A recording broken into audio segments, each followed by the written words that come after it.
May I have a motion that the closed meeting be closed and the board certifies that to the best of each member's knowledge, only public business matters lawfully exempted from open meeting to which this certification applies, and only such business matters as were identified in the motion concerning the closed meeting were heard, discussed, or considered. So moved. Second. I have a motion from Mr. Honeycutt, seconded by Mr. Sturtevant. Roll call. Mr. Sturtevant? Yes. Mrs. Bailey? Yes. Mr. Palmer? Yes. Mr. Honeycutt? Yes. Mr. Campbell? Yes. Mr. Edwards? Yes. Mr. Ritchie? Yes. Okay, now if you'll all join us in standing for the Pledge of Allegiance and a moment of silence.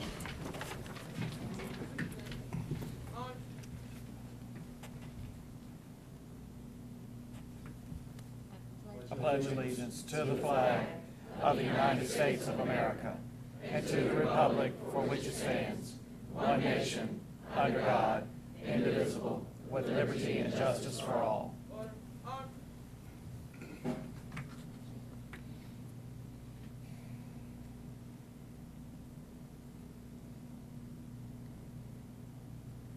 Thank you.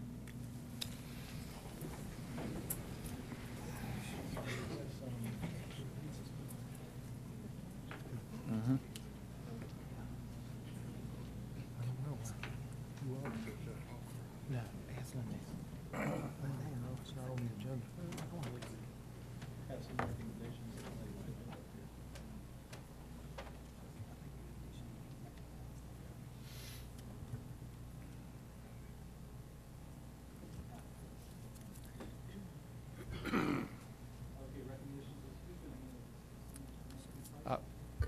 Yes, Ms. Hyde is ready.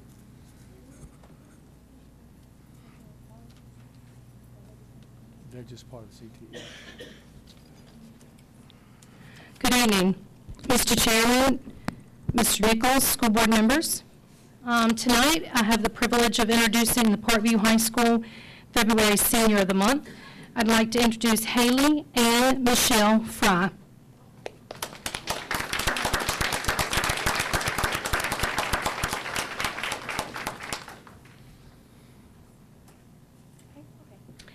All right. Haley is the daughter of Melissa Altrath and Johnny Henry Jr. of South Hill.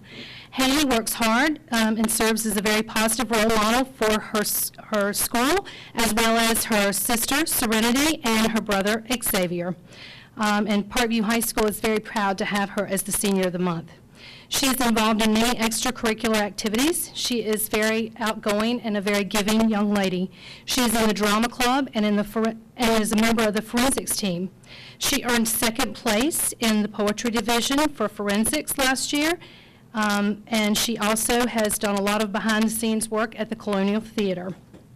She's also participated in the one-act play and has done a lot of work for the yearbook. As a matter of fact, she is part of the group that is going to have Parkview's yearbook entered in a national competition in the summer, I believe, is when it will go forward. She also does makeup and for part of theatrics. She did the monsters, the werewolves, and the vampires for the Boy Scouts for a fundraiser that they did last Halloween. She's a very successful student, and she earns good grades. She's also been known to make 600s on her SOL scores. Ms. Norris is her dual enrollment political science teacher, and she says that Haley is an amazing student who does everything the right way, and she represents everything a Senior of the Month should be. Haley is a talented artist, and her work is displayed in school, all over the school at various times, and she has already been accepted at Longwood, where she wants to major in art education, and she wants to be an art teacher. And we are very proud of that. We hope you'll be able to come back to Mecklenburg County. So congratulations on behalf of Parkview High School for being the Senior of the Month. You're welcome. Yeah, I was going to, Ms. Hyde, if they would all stick close so we could speak to them afterwards. Yes, sir. Thank you. Next, I would like to recognize the Bluestone High School Senior of the Month. It's Joseph Robert Bagby, and he goes by Seth. Seth?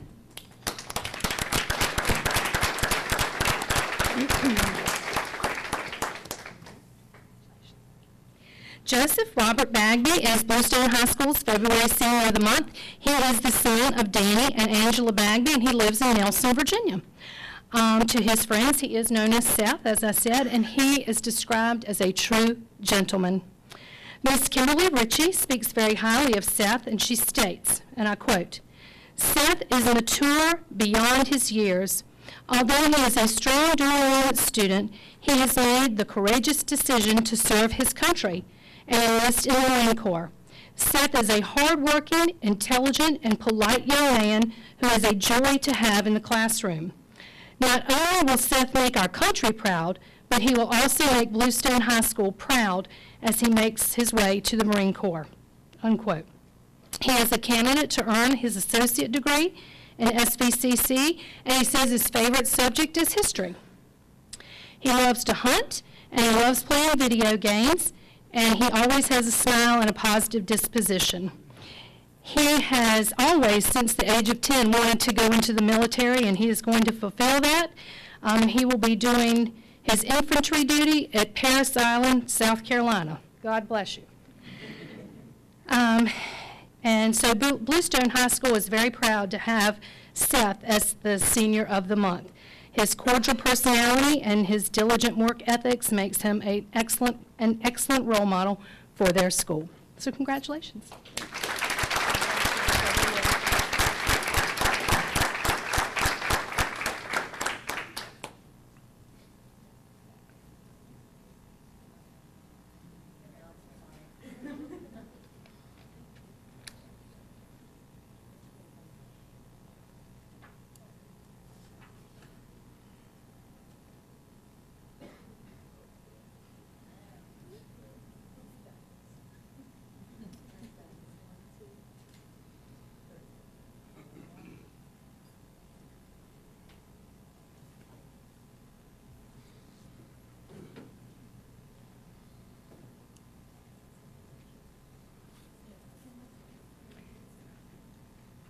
Ma'am? Yes, ma'am. There are more recognitions, yes. You want me to continue? Okay. In honor of the Career and Technical Education Awareness Month, this month we would like to recognize our CTE departments. So I'm going to ask our coordinator, Mr. Gary Cyphers, to come forward with me as well. I also have a certificate that I would like to present to Mr. Cyphers in recognition of outstanding service to Mecklenburg County Public Schools. Congratulations.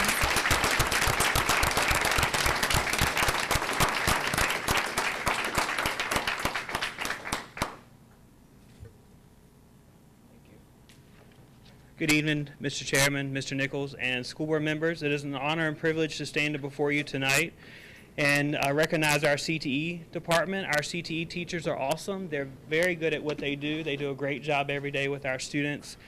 And we'll talk a little bit more about what you have in front of you. Some of our students and teachers were responsible for creating that for you all in honor of School Board Appreciation Month.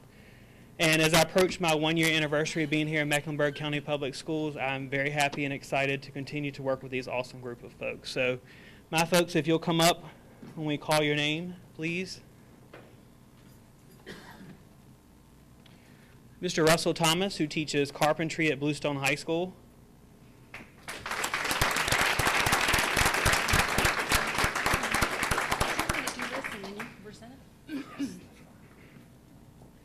Major Barney Hoffman.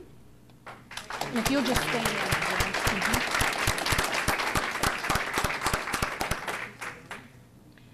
there. Mrs. Louise Perrier.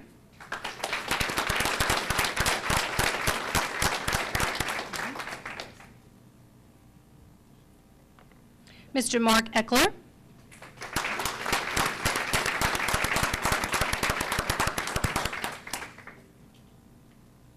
Mrs. Patricia Erda.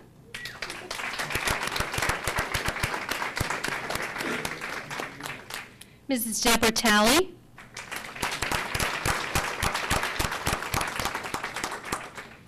Mrs. Tanya Dunn.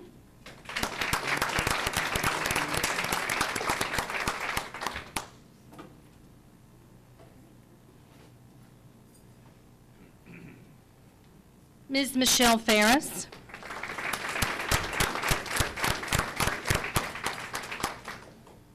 Mr. Chris Clark.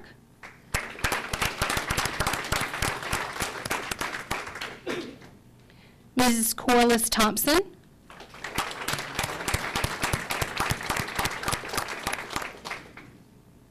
Mr. Johnny Williams.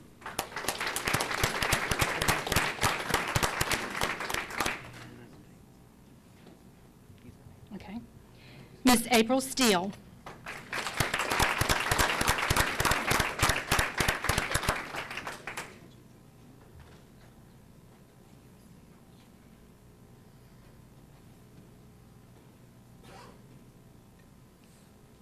All right, and also, we'd also like to recognize our students too as well who are here with us tonight.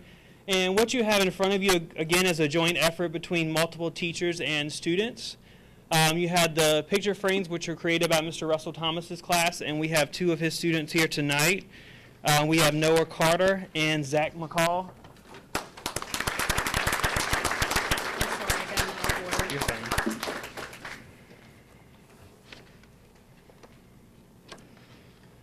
Thank you, sir. Thank you, sir.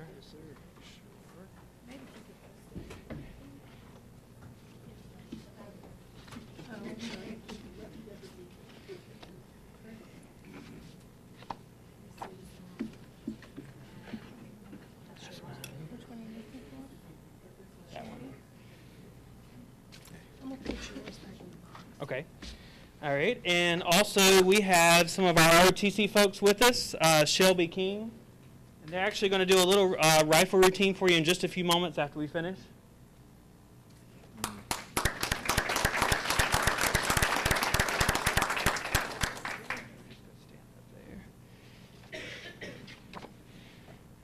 Kayla Hedrick. Did I pronounce it right?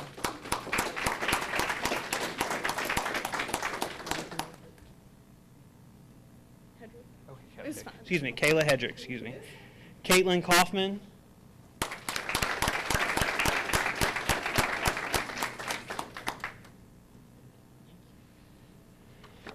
And Keyshawn Pugh.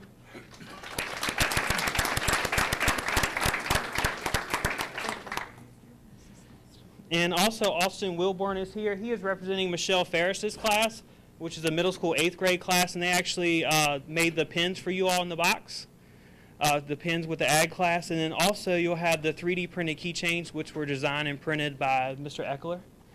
And you also have clocks behind you, which were compliments of Mr. Joseph Church's class and Miss Carol Uding's class. And then also the plants are courtesy of Mr. Greider's class and Mr. Witten's class. Mr. Wilborn.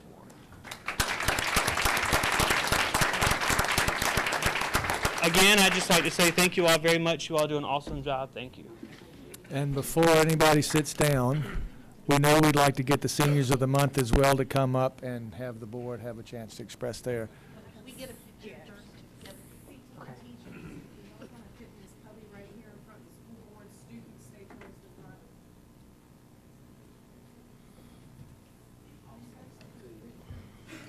You want to get in the picture too, please? Sure. Thank you. You look right in place with your shirt on. All right. Can I set this on?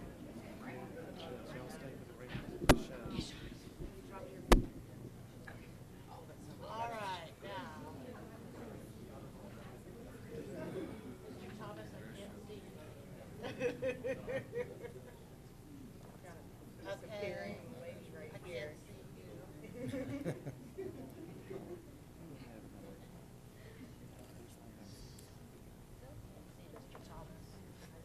Thomas, come right in.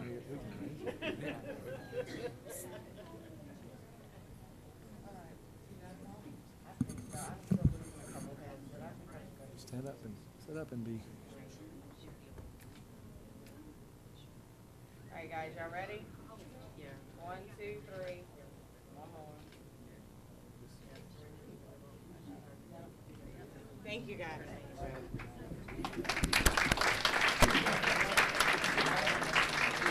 Before you sit down, wait, don't sit down. Wait, don't sit down. The board wants to express their appreciation.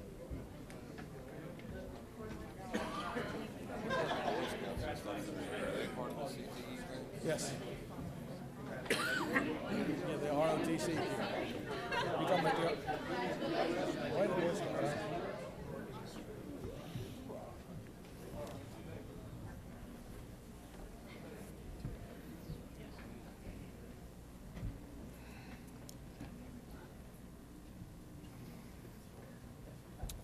All right, I think we have the superintendent's report. One more thing. Oh, I'm sorry. And then I apologize. I'll move on. The ROTC folks again are going to do a little rifle routine for you, and I do apologize. I left off when I was talking about the things that the teachers and students had made. Miss Amanda Bowen's class, her design class, did the certificates for you all. We had a little contest where the students designed different certificates and selected one. So I'm going to turn over to Major Hoffman and her folks.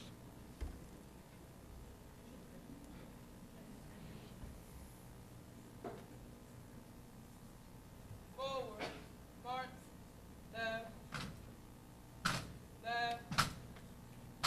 right, right, oh.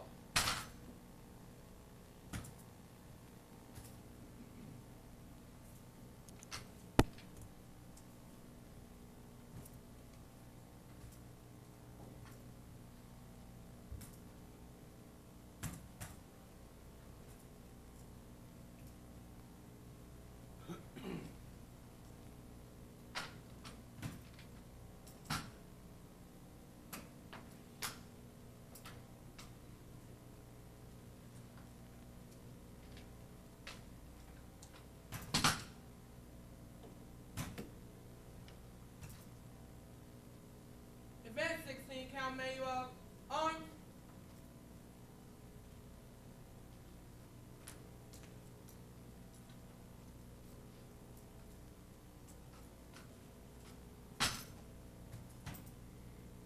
Rifle team, are you motivated? Yes, sir. Motivated, dedicated, educated, can't be duplicated. Fly on Air Force, you know. Present, arms. Ladies and gentlemen, Read. Salute. You.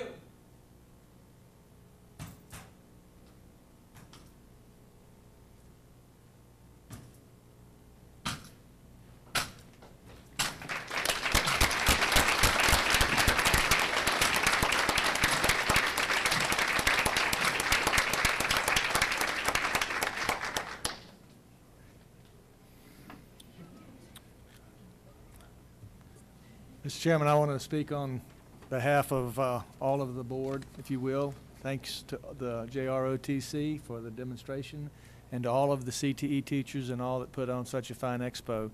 This is a month of many recognitions. We have Black History Month in February. We have the CTE month, which is in February. We have the School Counselor Month, which is or week, which is in February. And of course, School Board Appreciation Week, which has already been mentioned, the many things that the CTE program has put together and Mr. Cyphers has brought to your attention. I'd also like to bring to your attention, as it is School Board Appreciation Week, that there is a gift card available to each of the board members. Each one of you is being served by one of the schools and one of you by the central office staff, and I hope it will be meaningful to you as you use the gift card as an expression of our appreciation. So thank you very much, and thanks to all the schools and everyone that's expressing their appreciation to you. Now, on my report, with quite a bit of information, which I'm glad that we have the opportunity to bring to your attention. We're going to first start with the counselors. The counselors over the past year have been working very hard to put together a comprehensive career literacy program that we have talked about many times. And they are now ready to present it to you for your oversight and overview, because the way we put it together. I might bring to your attention before they come up and make the presentation that there is also a document that is a article that the Virginia School Board Association has asked for. Our program in Mecklenburg County has been recognized by the School Board Association for the work we've done with our high school redesign. A lot of things that we're doing are things that they're recommending for others, including the counselor program. I bring the article to your attention. It'll be coming up in one of their next newsletter, but they have particularly asked that the presentation that we're giving tonight from the counselors be something that will be a presentation at the VSBA Summer Education Institute. So we're very proud that they are also getting this recognition. And so without further ado, I'm going to ask our counselors if they would come up and present the Student of Tomorrow career literacy platform that they've been working on for the past year, from elementary through middle and high. Good evening, Chairman, Mr. Nichols, school board members. Like Dr. Nichols said, we are here to present the Students for Tomorrow Career Curriculum Development Program that our counselors have developed.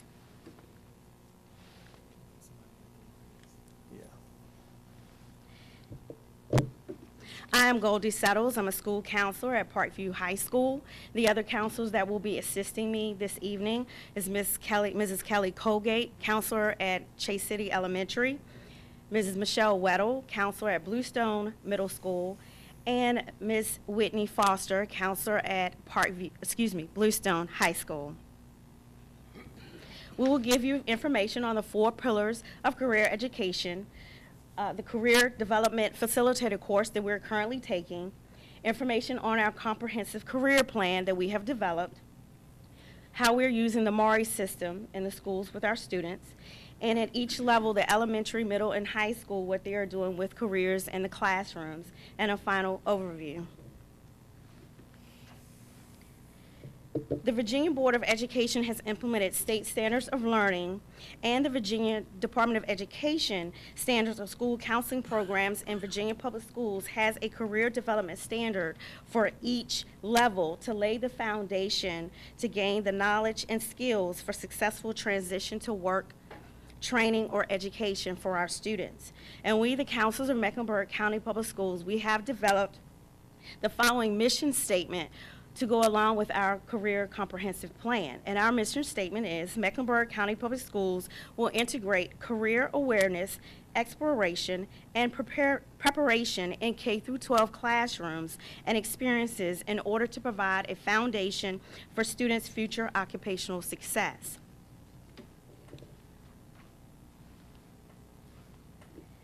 We would like to give you some information on the 4 pillars of career education that we use: academics, career literacy, community involvement, and work skills.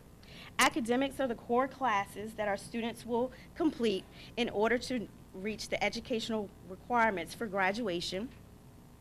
Career literacy is a study of career awareness, career exploration, and career readiness. And this is also learning with soft skills, the different skills students will need to have in order to go into the workplace, how to have interpersonal relationships, develop communication skills, and be able to be punctual and on time for work, how to dress for work appropriately, and different information. Also with community involvement, these are the different ways that our civic groups and local businesses will participate with the schools in career education. And then for work skills, we have opportunities that students will have to do job shadowing and to complete different work experiences at the high school level.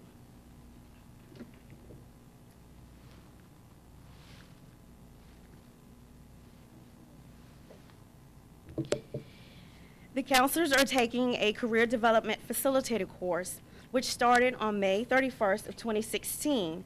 We met with Dr. Rebecca Dedman from George Washington University to start a 180-hour-plus course to learn the latest best practices in career development and to be able to better prepare our students for their lifelong career journeys. This course has been the basis for our development of our comprehensive career curriculum plan, and upon completion of this course, the counselors will be nationally certified career development facilitators for the county. Our course consists of completing 9 chapters of the Facilitating Career Development textbook. We've also completed workbook activities and done journal reflections for each chapter. We have had several field trips where we have attended different field trips on careers, and we visited the Southern Virginia Higher Education Center in South Boston. We have also visited the Lake Country Advancement Knowledge Center, and we talked to Dr. Pat Chatton there, excuse me. We've also met with apprenticeship programs, different persons from the work development, and we've also met with the Virginia Employment Commission, talking with them on how we can get them to come into our schools to talk with our students and also to help our students to learn more about careers.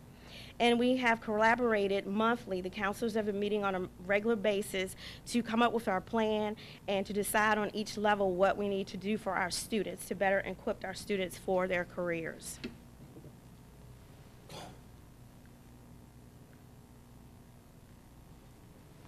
This is a photo of over the summer when we went to the Lake Country Center in South Hill, and we had a presentation and a tour of the building.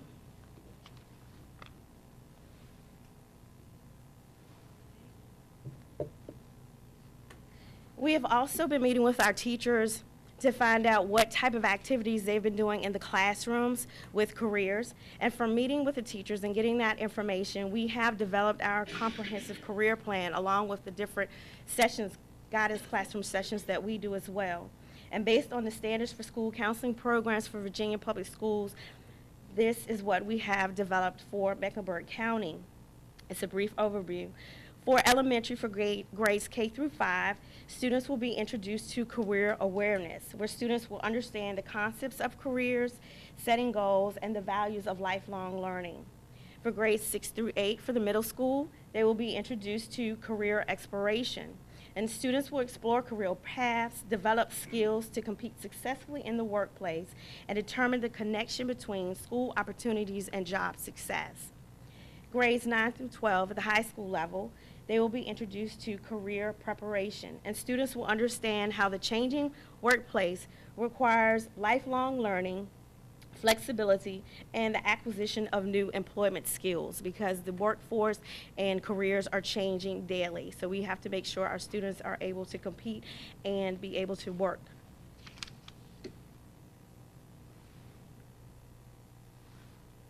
We are using the MARI system. Our students will start with that in the 7th grade, and we also use that system at the high school with our 9th graders. And with the MARI system, it will help with course planning, the badging system, in-depth career exploration, career and academic planning, and custom curriculum support. Now with the MARI system, this system will enable students to track from year to year their create and track an academic career plan from year to year. So they have accounts with this plan. They can go in and change anything that they would like to change, because we know from day to day high school students change their minds about what they want to do. So they do have accounts, they have access, and they can go in and take the assessments. The students will take an interest inventory. They also take a skills inventory and a values inventory. And the program will give them information on different careers that they are interested in. It will give them the information on how much they can make with that particular career. It'll also tell them whether or not they need to attend a 4-year college, a 2-year college, or if they need to have hands-on work experience and go to a trade school and go directly to the workforce for that particular career. And once they plan their programs and their academic careers, it'll do like what's called a custom me map for them, and it'll tell them this is what you need to do. They can go in and put in the current classes that they're currently taking. They can sign up for classes that they would like to take in the next years, and they also can look at the classes at the different colleges to see what they would need to take for their particular careers that they're interested in. And also with MARI, MARI will be able to keep information on the badging system. And with the badges, these are symbols or an indication of an accomplishment of a particular skill. And with the badges, we're currently working on the students being able to get badges in the different career pillars of career education. And right now, we're currently working on the point system for the badges, because we do know that some employers would like to know if students have had badges in certain areas, such as maybe cybersecurity and different things, and we do have classes and summer camps that the students can take to get those skills. And also, Mari is very in-depth with career exploration. They're able to go in and look at all different careers, get all the information on the careers so they will know what they need to do in the future. And like I said, they have an account so they can go in and change it and update it weekly, monthly, year to year, update that information. And also, this is a custom curriculum support for our teachers, because our teachers can use this in the classroom as well with their students to work on different lesson plans. One of our English teachers in the 9th grade at Parkview High, she has an essay that she has the students to write, where they have to write where they see themselves in 20 years from now. They can use this system to go in and answer those skills, and it will tell them this is the career you're interested in, so you need to follow this track. They can use that information with helping them write their essay, and also the teachers can use that information to plan certain lesson plans as well in the different subjects. And next we'll have Ms. Kelly Colgate from Chase City Elementary to talk to you about the elementary school level. Good evening. At the elementary level, we'll focus on career awareness. One of the ways that we'll do that is through classroom guidance activities. Those activities will focus on the soft skills that children need to learn as early as possible. Also, to establish the vocabulary so that we are speaking the same language across all schools, and to just get their feet wet in the world of work. With our program that we have studied, the CDF program, and under the guidance of Dr. Dedman, she asked us to look for resources that were local, and we were amazed at how many resources we had available to us here in our area. Our students were able to attend either the Southern Virginia Higher Education Center or the Lake Country Advanced Knowledge Center. And our children visited the one in South Boston. They were able to touch a pig's lung. They were able to find out why they should not smoke. And they were able to weld. They found out actually that some of the best welders are women. That was a pretty interesting fact for them. And they found a new definition for the word cloud. We'll look forward to building on that.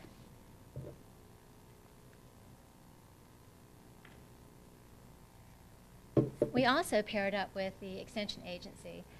Jennifer Bowen is here and will speak to you later. But one of our favorite activities is the Kids Marketplace.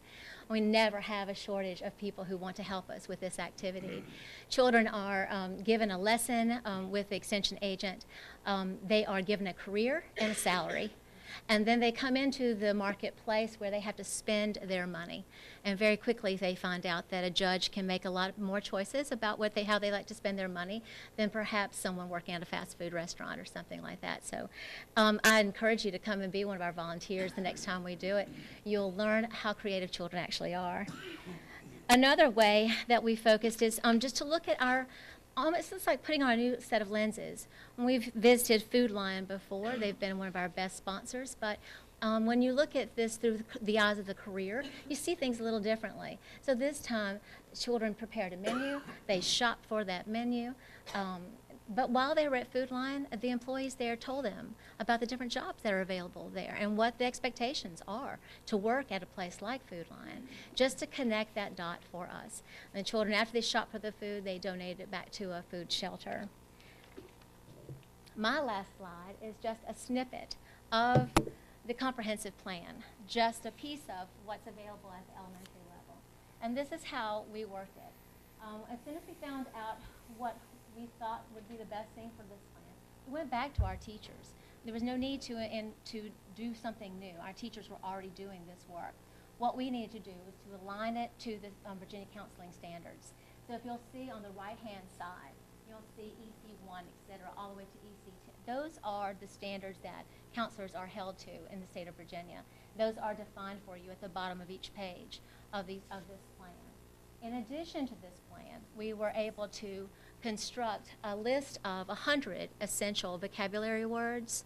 We also put together all our bibliotherapy resources, the books that we read in the classroom, along with the topics that those books address, so anyone could choose from any of these items.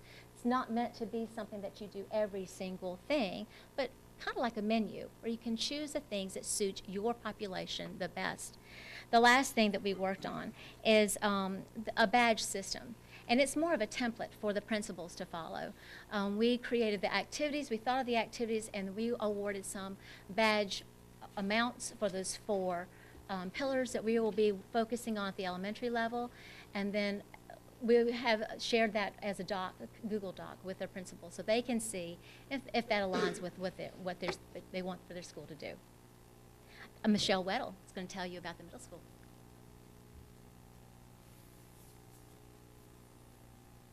Good evening. Do you guys need to stretch after all this information so far?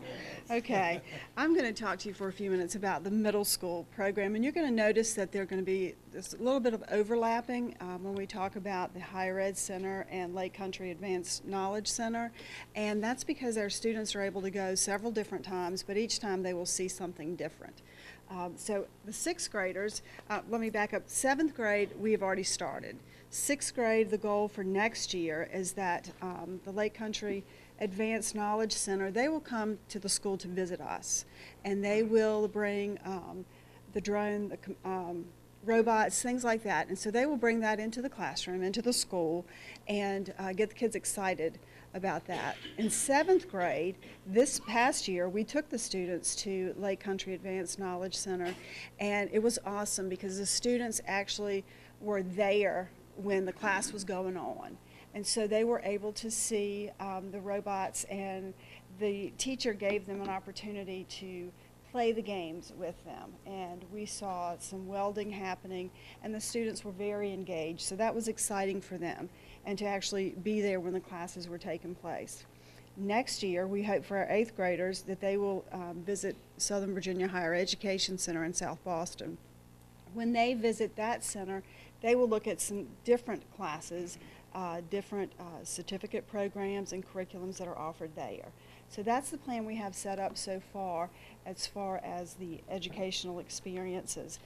But in addition to that, we have started communicating with the Chambers of Commerce.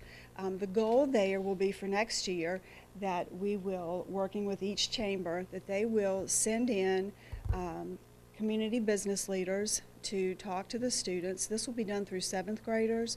They will come into the classroom. The goal is they'll come in dressed for work, right off the job, and talk to the students. They will share with the students what is required for their job, education, soft skills that are required, what kind of salary range they can expect, and the students will be able to ask questions. And this will be, the goal will be once a month to have a different business person come in and to share that information and give the students an opportunity to ask those questions. We also have been talking with our teachers because they will be doing a lot of this. The goal is for careers to be talked about all the time. It's not just something that we do on occasion, but it's just a part of the curriculum. Sort of careers across the curriculum is what we're looking at. An example of that is one of our math teachers. He teaches Math 8 and Algebra 1, Daniel Wilson. Each day when the students come into the class, he has a box, and one student will go over and pull out a career, and whatever the career is, if it's a baker, whatever it might be, and they talk about how math impacts that career and what you have to have. And so the kids kind of brainstorm. So that's the way they start class every day. And so we want to implement that in more of the classrooms. In the English, history. Our civics teacher is getting together the career fair that we will have this year, and that's going to be in the spring in May. So she is working on that. And our elective teachers have come up with what we're calling an extra curriculum for them, that they're going to start doing some activities with, talking about different careers in the art field, in agriculture, things like that. And they're going to work together as elective teachers to maybe do some interviews and different activities like that. So they're very excited about that. Our last slide is also what you have seen for elementary education.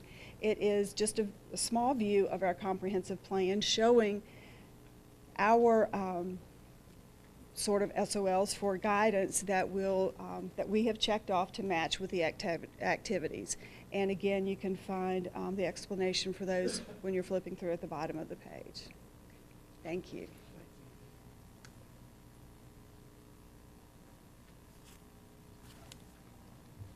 Good evening. My name is Ms. Foster. I'm a counselor at Bluestone High School.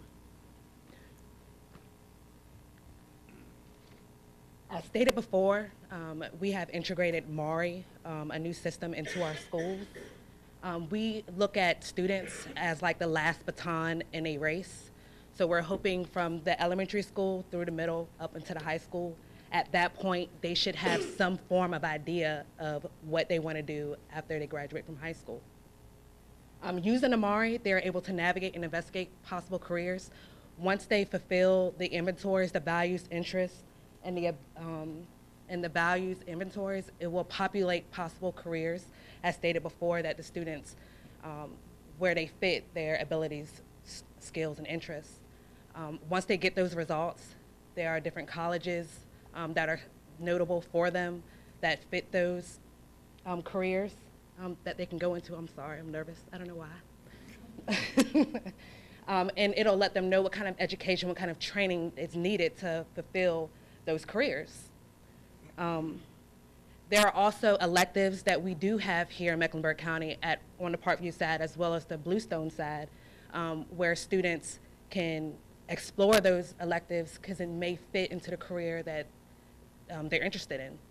If a student wants to be a mechanic or they want to work with cars, we can let them know we do have auto here in Mecklenburg County, and you can take those classes.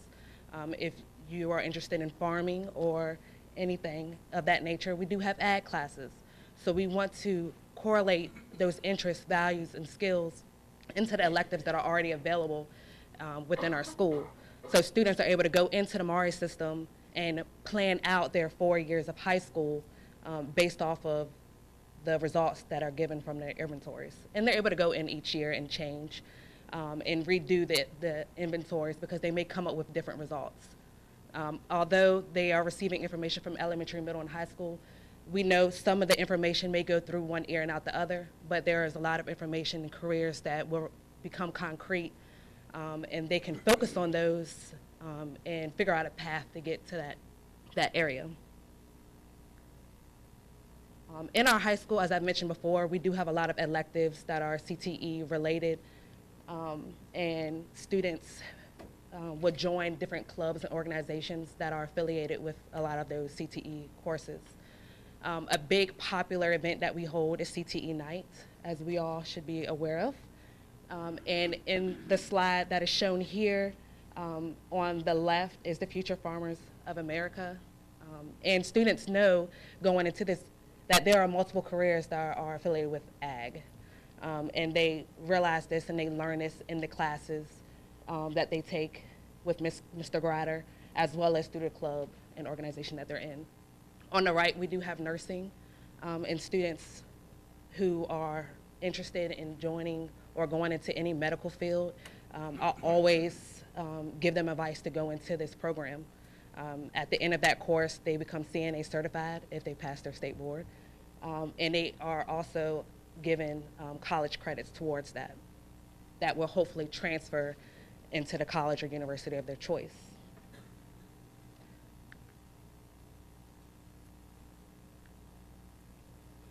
And again, this is a snippet of our comprehensive career plan. Again, we went to teachers and asked them, what are you doing in the classroom that relate back to careers? Of course, we hear students say all the time, you know, why are we learning this? I don't need this information.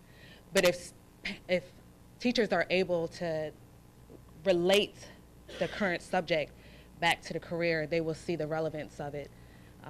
And later on in life, the light bulb will click. You know, I realized why the teacher taught me this and so forth. So integrating career into the curriculum is something that we are really focusing on. Of course, SOLs is a big part, but we do want to integrate careers into the curriculum for our high school students.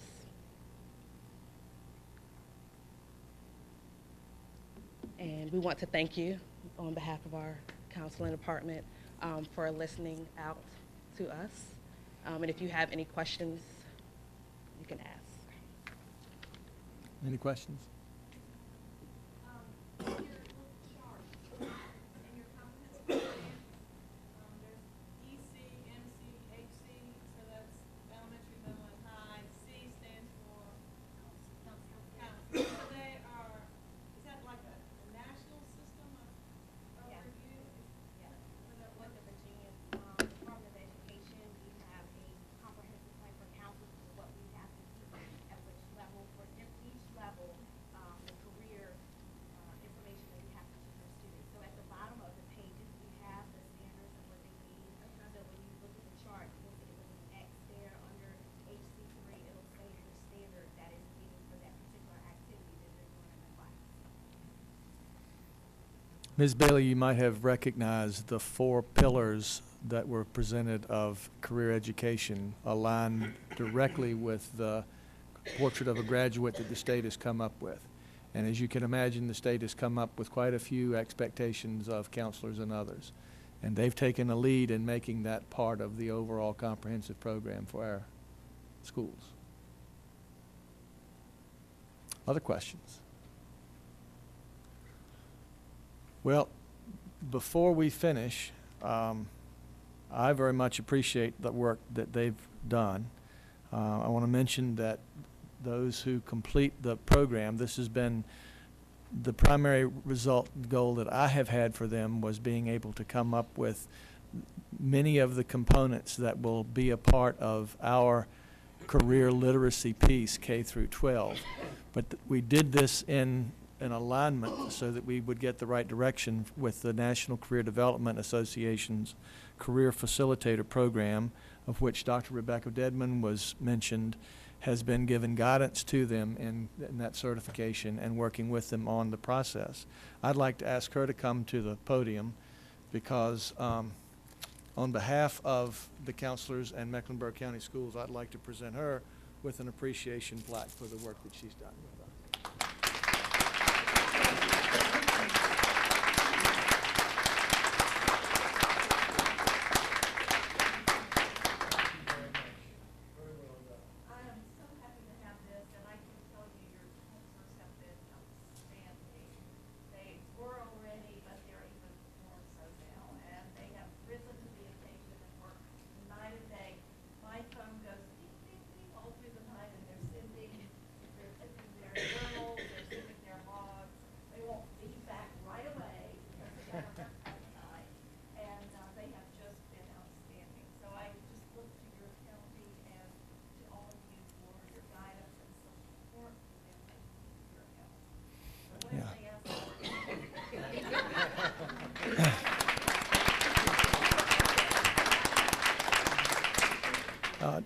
Dr. Dedman really is recognized nationally for the work that she's done with the National Career Development Association. She gets pulled literally all over the world to do work with people in this arena.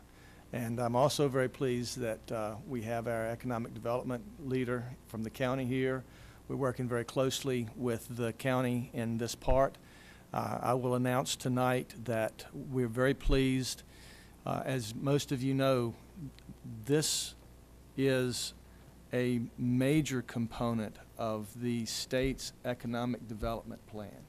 It's in the State Chamber of Commerce Blueprint Virginia, and we're going to be working with the Economic Development Council and with the Mecklenburg Business Education Partnership in having Mr. Barry Duvall, who is the Executive Director of the State Chamber of Commerce, come and present a luncheon on Tuesday, April the 18th, to our county, talking about these issues of economic development, regional cooperation, the inclusion of K-12 education in understanding these components, and what a difference it's going to make for our county to be a part of these activities. Last Friday, the new State Director of Economic, am I calling this right, Angie? The new director of the Virginia Economic Development Partnership was down having a conversation, and this truly is a huge part. And I think our whole county will see that the work that we're doing with the school system is a foundational part of that process. So we're very pleased. Thank you, counselors, for the work that you're putting into it, and thanks to Dr. Dedman and for the board for their support with this. Now, moving one step further, last month, you had a presentation by the Boy Scouts with their part of our program of making available career exploration activities through the Explorer programs. That came up as a last minute. I asked them much earlier, but I didn't realize that they were going to be coming until the last minute. I had also asked, because one of the areas that the Scouts are not covering is the agriculture area that is so important to us, but 4-H is. And so I had asked also that Mrs. Bowen, who is our new 4-H extension program, come and talk with us about the opportunities that 4-H has for career development, and particularly some of the camps and things. And so Ms. Bowen is going to give that information to us as well.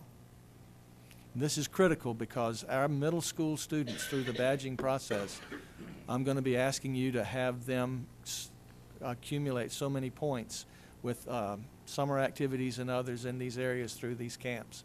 So, Ms. Bowen? Thank you. Thank you for having me tonight. I'm Jennifer Bowen. I'm the 4-H Extension Agent here in Mecklenburg County. I am new to Mecklenburg. Prior to coming here in September, I was the 4-H agent in Prince Edward County, and I worked there for just about 16 years. Tonight, I want to give you just a very brief overview of our local extension programs, and then focus on some of our 4-H programs that have career connections, and hopefully we'll be able to provide some of your students with opportunities to earn digital badge points.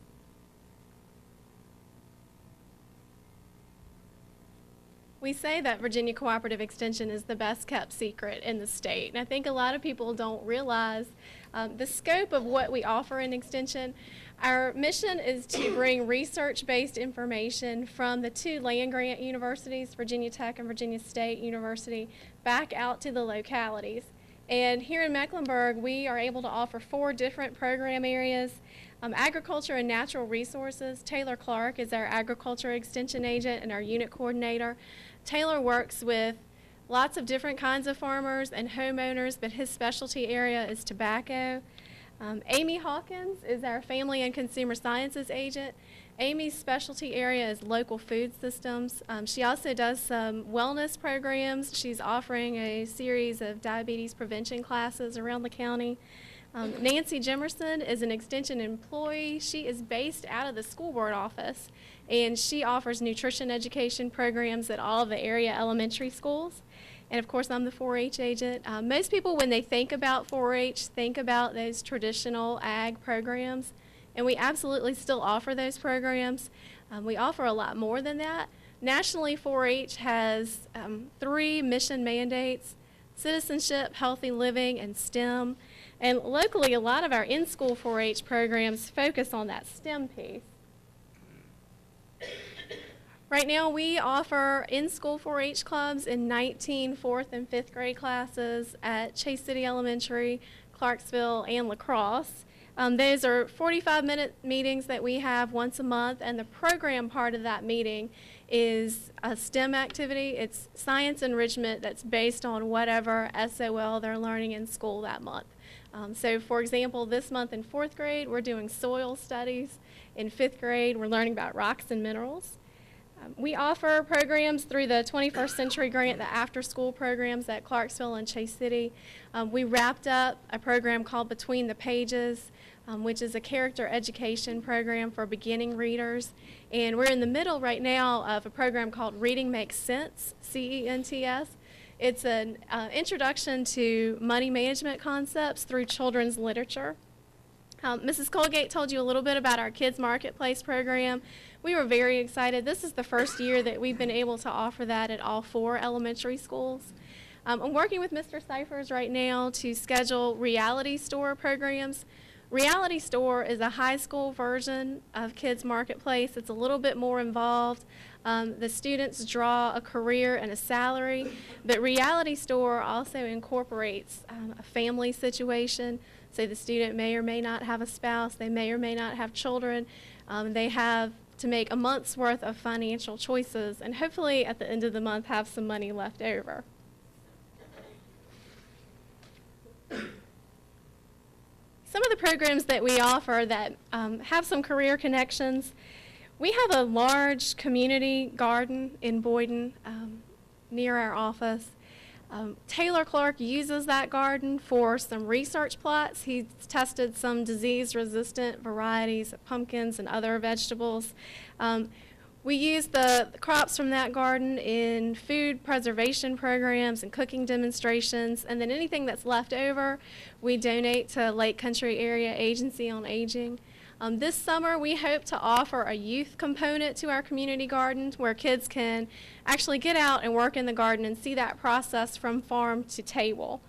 Our club-based programs, Mecklenburg 4-H Livestock Club, these are kids that raise animals and they show at the Piedmont Area Junior Livestock Show. They have beef, swine, sheep, and goat projects, and these are fairly involved projects that require a pretty significant level of commitment. We also have our 4-H Fur and Feathers Club. That's a small animal club. We have a sewing club.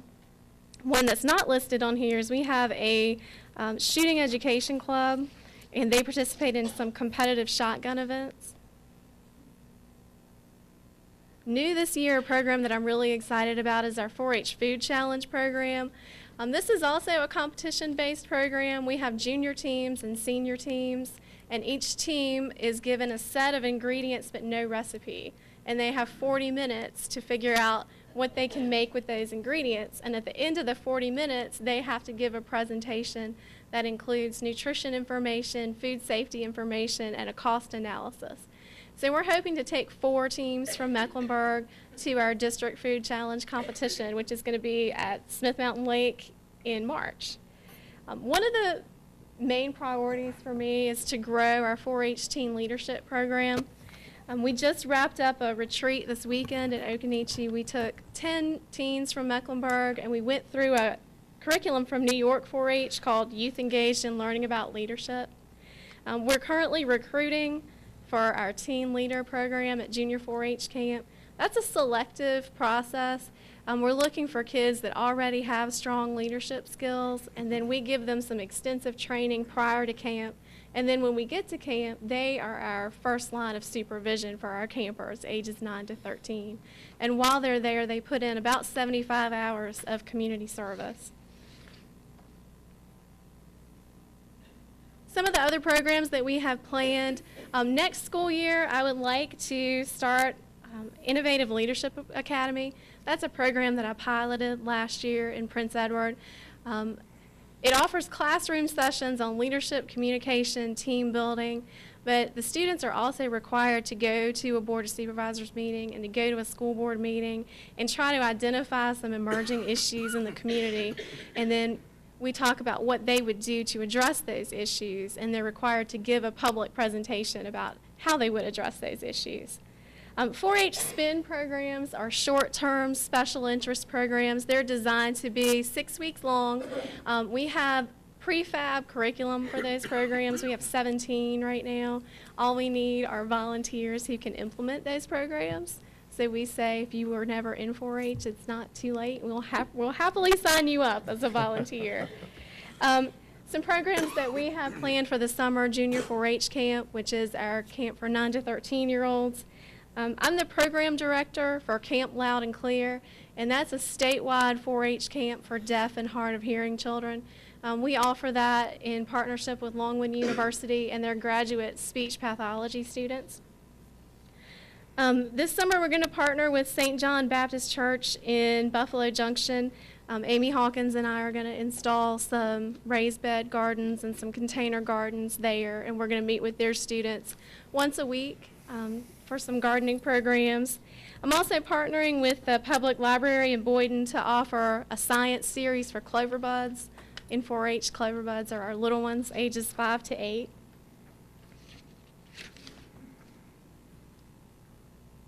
Some additional possibilities, we would love to have some high school students intern in the Extension office. They would get exposure to all of our program areas, but they could focus on whichever area they were most interested in. For example, Taylor Clark does a lot of research. He does a lot of soybean test plots, variety trials. So if you had a high school student that was really interested in ag, that's a great way for them to see the scientific method in action. As the program progresses, we have a little bit of flexibility. We can design or tailor programs specifically to the needs of the locality. Happy to try to answer any questions that you might have. Yes, sir. I do have one question. I see that we're 4th through 5th grades at Clarksville, Chase City, and La Crosse. Have we not implemented this prior at South Hill Elementary School? We would love to. I think historically they have not had in-school programs since they built the big school. But that's something that we would love to have the opportunity to do. Maybe that's something we could work with Mrs. Rogers with, and also Mrs. Eisenhower. Right.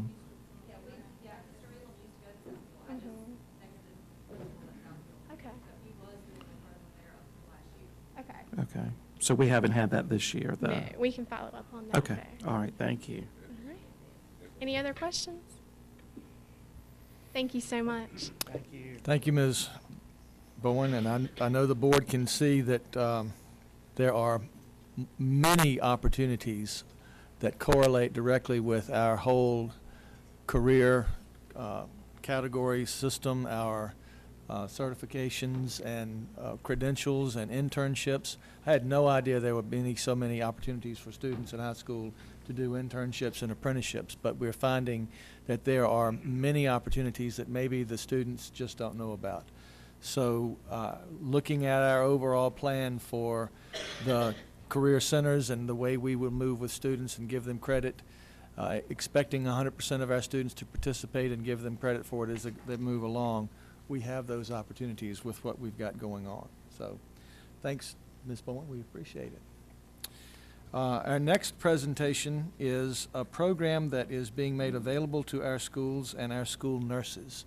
It's the Care Docs program. It's remarkably for our health needs what MARI is for our education needs. And Mr. Dennis McNamara has come all the way from New York today to give us a presentation of this program, and we have Ms. Mooney, who is recommending that we take advantage of it next year, so we wanted to present it to you so that you'd know about it. Great. Good evening, Mr. Chairman, Mr. Nichols, board members. Thank you very much for having me tonight. I do appreciate your time. My name is Dennis McNamara. I'm a schools manager with a company called Care Docs. We offer public school districts a no-cost health information management system. I did print out for y'all my presentation here. I'm not going to go through the whole thing just to save you all a little bit of time, but I did want to start by showing you a little bit about our product, our penetration here in Virginia, and where we are nationwide. That said, if you don't mind moving on to the next slide. Great. So this is a little bit of who we are and what we do. Our company we call ourselves the Health Information Management System for public schools. It's our goal to increase student health and safety by reducing nursing workloads, reducing nursing liabilities, and we are available at no cost to public schools. I'm sure you're wondering how we're able to pull that off. Next slide. So essentially, Care Docs is supported by folks with a vested interest in raising rates of immunization, in reducing readmission rates of children to the emergency room, and improving the overall health profiles of our school districts. A big part of what we do here in Virginia is we are integrated directly with the Virginia VIS Immunization Registry, such that with one click we can pull all of your immunizations for all 4,600 students directly into our system. And I can speak more to that as we go on. Next slide. So this map shows a little bit of where we operate across the country. Care Docs is now operating in 35 states across the United States, representing a little over 150 school districts, representing 1.4 million students. Next slide. And this is where we are now in Virginia. We're now working with 11 school districts here in Virginia. Notably, Richmond City Schools has been using us for about 2 years now. Their superintendent, Dr. Dana Baden, is a big booster of ours. We also just started working with Virginia Beach City Public Schools. We're not in every one of their schools just yet, a pretty big district, but we're in a couple of the schools. You can see otherwise in Virginia, we're working with Henry County Schools, which I know is relatively nearby, Harrisonburg City Schools, Wise County Schools, Bedford County Schools. So a good number of districts have adopted us here in Virginia. A big part of that is because we are totally free for public schools, which districts tend to like. We're also, like I say, integrated directly with the VIS immunization registry, which means that we can save our nurses quite a bit of time. If you can go to the next slide.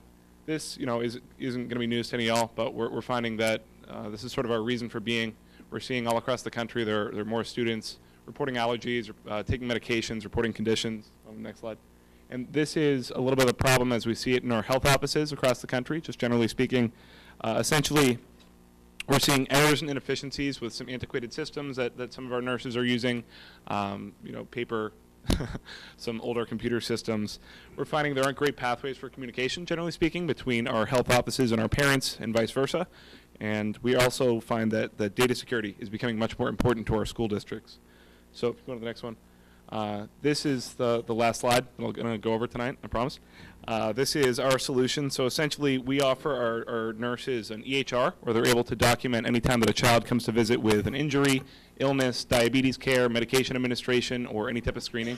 And EHR stands for Electronic Health Record. I understand I can be jargony. With regard to parent communication, we're able to, our nurses are able to send a notification directly to parent anytime the child visits the health office with an injury or illness, whatever the case may be. Furthermore, our system will keep count of children's medication inventory, such that when a student is running low on medication, CareDocs will automatically reach out to parent and request they bring in more medication. Furthermore, our system can automatically send home referrals if a child fails a screening or if their immunizations are out of compliance. And we're also able to do a full parent-facing health enrollment at the beginning of the school year. So parents could, even from their smartphones, digitally tell y'all about conditions, allergies, medications, et cetera. And then last but not least is our reporting functionality. I spoke a little bit to our VIS immunization integration, but we're able to automate a good deal of the reports that your nurses have to send on to the state at the end of the year, whether that's this immunization compliance report, which is actually due in the fall, or a state tally report that's all the diabetic children that have come to the health office over the course of the year, XYZ.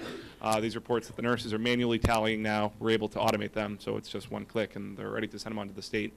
And that's in addition to a whole host of administrator-facing reports that we can help you generate to see exactly what's going on in those health offices across the county. But I can leave it there. You can see the presentation does go on quite a bit. So you can see a little bit more of our features and functionality. But otherwise, I'm happy to answer any questions that y'all might have. No, go ahead, Ms.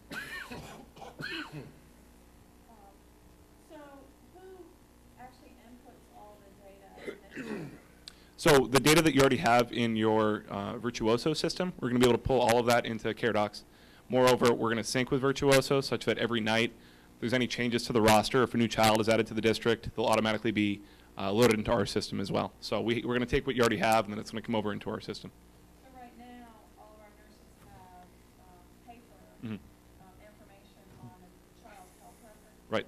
We also have data built into our Virtuoso student information system. So much of the data that they have currently is in the system that will upload into his system. So then each school nurse will be assigned a laptop, and that's not the case now, right?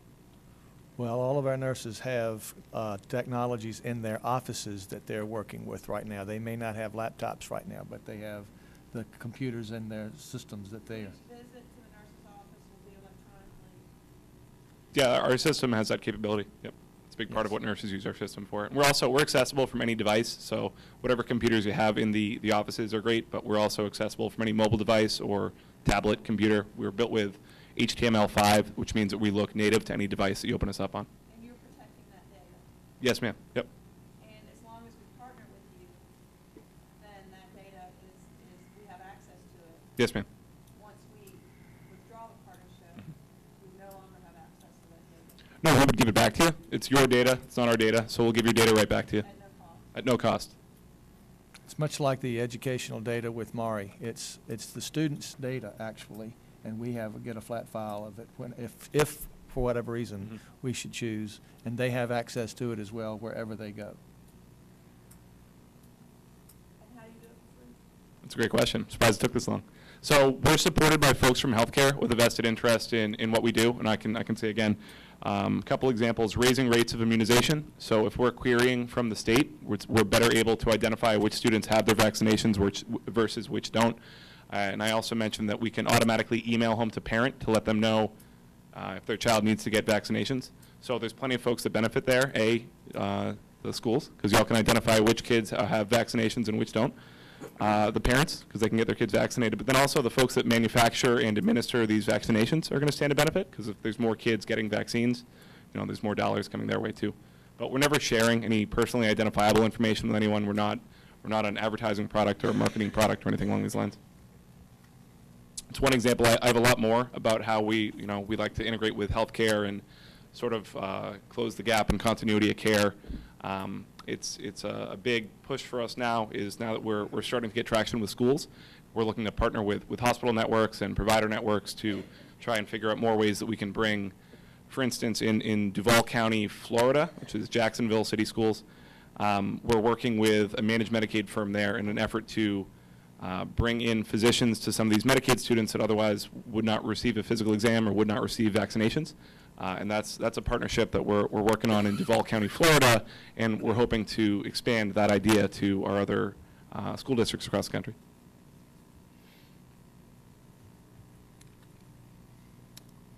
Other questions? How long would the training be for the nurses? Training? Training for nurses? Training is typically about 90 minutes. We usually conduct it over webinar. And then we offer full training, or offer full ongoing support thereafter. So y'all will be assigned a dedicated CareDocs customer success account manager who any of the nurses could call at any time. If your parents ever forget their password to log into our system, they'll email us. They want to email your IT staff. So we do take our customer support very seriously, and it's a big point of pride for us. Does that require extra time for nurses, or can they do that in the first few days of school? We could probably do it during the professional development days that we already have built in. Ms. Mooney can probably address that easier than I about some of the plans for when it could be done, but I'm sure it can be done during professional development days. Yeah, whatever works for you works for us. We've presented this to our nurses, and they're for it. Ms. Mooney was the one that brought it to me.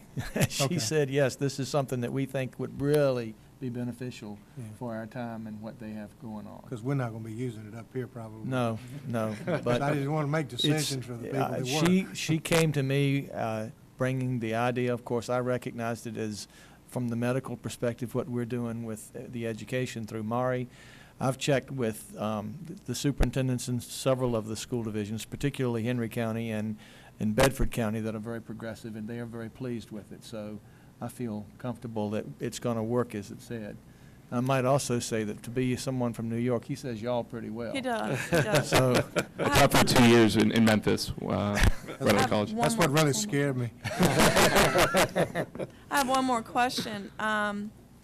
We know that when you incorporate electronic medical records, sometimes that slows down efficiency because of the time that it takes to input data. Do you have any numbers regarding efficiency? And I know it will provide more information, and that's why we have the system, but we don't want to bog down nurses with additional paperwork. Yeah, absolutely. We find, I have some documentation I can hand you before I get out of here, that we're saving our nurses in one large school district outside of Tucson, Arizona, 90 minutes a day using our system, because they don't have to go back and double chart later, or they don't have to make a partial note now and then go back at another point. Our system is it's pretty intuitive, it's pretty user friendly, and we do find that our nurses are able to document very quickly using our system, even from whatever device they have available, whether it's a desktop computer, smartphone, tablet, whatever the case may be. And Mr. McNamara, I might, in addition to saying thank you for coming down tonight, I don't think this is going to be a surprise. Ms. Bailey's family is our medical professionals, and so she's going to be watching pretty closely around with the rest of us and how this goes. And thank you, Ms. Bailey. That's what we have you here for. So, and Ms. Mooney, you might want to.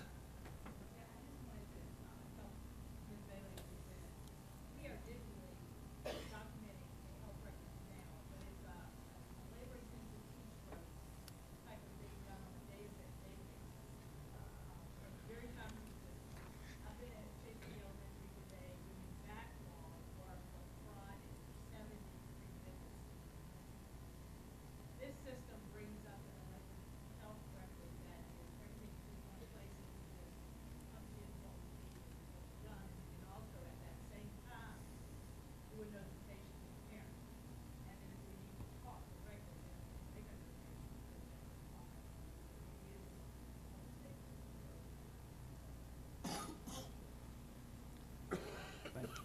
Absolutely. Thank you all very much. Appreciate you. Thank you very much. Okay, next we have Mr. Mayhew that has a request that he wants to bring to you, and then we have several other requests from other faculty with programs that are going on.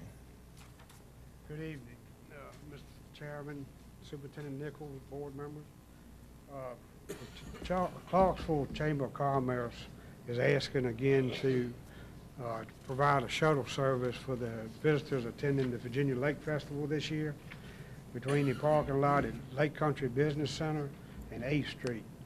They're asking for 2 buses, 1 regular and 1 sped bus, and 2 drivers, and to use as a shuttle on Saturday, July the 22nd, from 8 a.m. until 6:15 p.m. The Chamber of Commerce they have agreed to compensate the drivers and pay for the fuel and provide insurance coverage for the buses and the passengers. Thank you. It worked very well last year. Yes, sir, we did. And it's a real help to the community. And that's just information. We're going to vote on that next month, I Yes, sir. believe. All right, Thank you. Okay, Ms. Lax and Ms. Sturdivant would like to bring to your attention a request for an overnight field trip.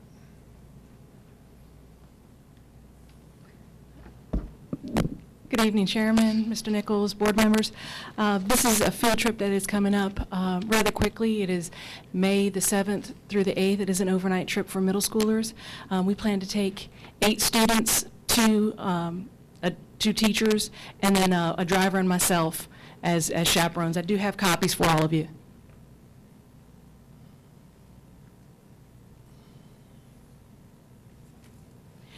This is a grant through the 21st Century Community Learning Center. In addition to our regular grant that we've had for the last 3 years, they offered another grant. It's a NASA STEM Challenge, and we were the only middle school in the Region 8 to receive that grant. So it's on top of the 21st Century before and after school grant. The last 8 weeks, the students have been working on this challenge, and then they were also selected to come and present the challenge at the 21st Century Community Learning Center Spring Conference that is going to happen also in correlation with the overnight stay. And this is an item on the action agenda for tonight because of that. It is, and so this was through Marcia Granderson, who was at the Virginia DOE. She wanted the students to come and present to all of the educators that'll be there at the conference. So that's why it is a little later than usual. Okay. You can handle Okay. that. Do you have any questions? If you have time, take them by Black Dog Salvage, will you? No, I'm just kidding. And it will be all paid for through the grant.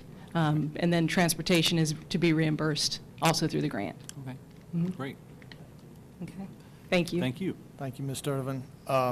We also have, and this is one that we will need to vote on tonight, so it's an action item. The Virginia School Board Association notified us that once again this year, they're having the Business Honor Roll, where we submit 3 businesses that we have been working closely with for recognition at the state level for their partnerships with us. And I'm recommending that the South Hill United Methodist Church SHEEP program, which is our wraparound program that is going very well, be recognized as one of those partnerships. Benchmark Bank and the Crop Production Services are also ones that we would like to recommend because they have really participated with us in development of the work programs that we have for the tiles that go along with the Maury system. I got those right? Okay. And so we're going to be asking you to vote on that as a recommendation for the VSBA.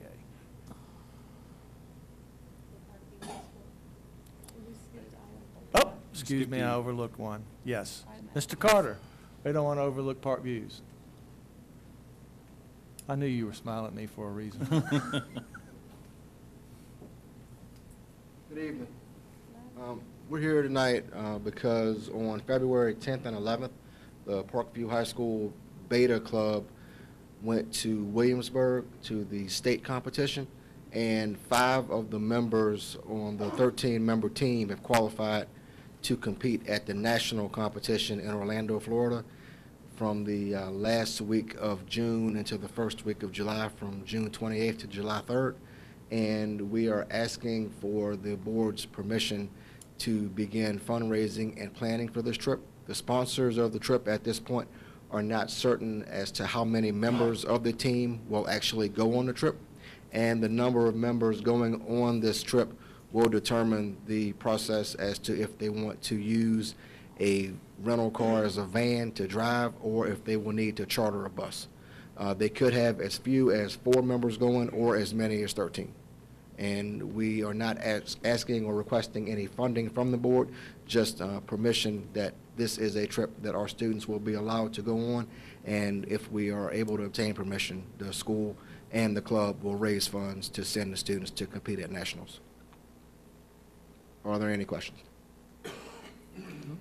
This does not need to be voted on tonight. No, it is not until June 28th to July 3rd. But we want to bring this as early as possible because Ms. Kidd and Ms. Wright want to know if this is a trip that they will be able to go on before they start fundraising and planning for the trip. Okay. Any questions? Mr. Chairman, I would recommend that the board act on it tonight so that they can start the process if they need to raise these kinds of funds for the kids to go. Sure.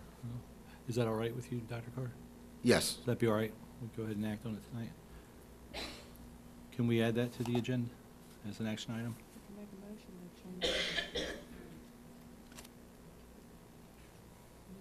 Yes, we'll need a board. We'll do that at the beginning of the action. Or Okay. we can give a full consensus right now and vote next week, as long as they know the board's for it. Okay, yeah, that would be easy. Can we just do that and make it easier to do it? I think all in favor of them raising the money, just we can raise our hand and we'll have All it right. done. All right, Do that all in during favor? Okay, so they can go ahead and begin, and we'll vote on it next meeting. Thank you. But they can, then get an extra month. Thank you, Ms. Bailey. Mr. Edwards. Thank you, Dr. Carter. And with so many items tonight, the General Assembly update, the most important ones are going to be ones that will have an impact on the budget, and I will wait and put that off until we have our budget discussion to Okay. discuss those items. I'll have another update after the General Assembly is done. There is a request for an amendment to our calendar that is specifically related to our CTE programs. This year, the CTE programs were so successful that we had one at Parkview on one day and at Bluestone on another. We had parent conferences on one of those evenings, but it was the same night, and we have our calendar set to be the same night next year. We also have 8th grade visitation to the schools for 9th grade orientation on one of those days, and what we would like to have you amend for us is that the calendar state that on the Bluestone end, the 8th grade orientation, the CTE workshop, and the parent program be on the same day, and then the 8th grade orientation, the CTE program, and the parent meeting be on the other day for Parkview next year rather than some on one day. So that amendment will come up and we can vote on it next month. Next meeting? Yes. Okay. But for your consideration. All right. And then there is the resolution that I wanted to mention from the Board of Supervisors.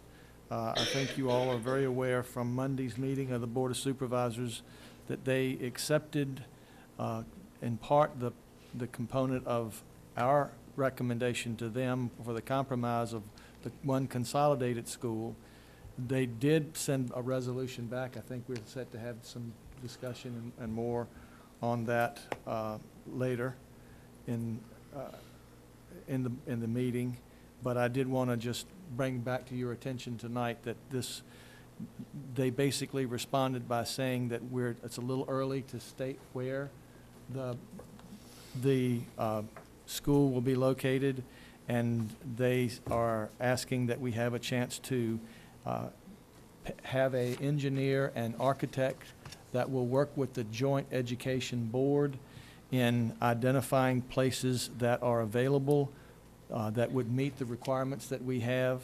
And then, once we have the information of what is available and what each will cost, there would be a decision made by the joint board.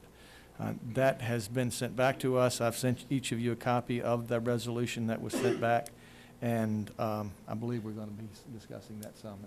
Yeah, it's an action item because there is a change. Of course, the location was a big part of the compromise. Right. So removing that, we need to at least give the Board of Supervisors some information about how we feel about it, so before they spend any money on that next step. So that's why it's an action item tonight, whether or not we endorse their resolution. So we'll have further discussion at that point. Yeah. And also, there's a resolution, actually, that Mr. Ritchie has brought to our attention tonight about small businesses. So I would just ask if you want to bring that up now. I'll just read this real quick. It's a half a page long, and it'll be on the as an action item next month. It's just in support of small businesses across the county. We're looking towards, we made a few steps towards consolidating our schools, so we want to make sure that we get this business support for both ends all together when the time comes. So but here's how it reads. The School Board of Mecklenburg County recognizes the importance of local businesses to our economic development and support of our schools, knowing that when our small businesses thrive, Mecklenburg County thrives. According to the Small Business Administration, small businesses often lead a community's economic growth. Small businesses tend to be more flexible and just as innovative as their larger counterparts. Perhaps more importantly, they work in their businesses, live near their businesses, provide jobs, add to the tax base, participate in community activities, support local charities, and share community concerns. In Mecklenburg County, our small businesses generate tax revenue, hire our citizens, provide services locally, sponsor countless children's athletic teams, and give our communities our identities.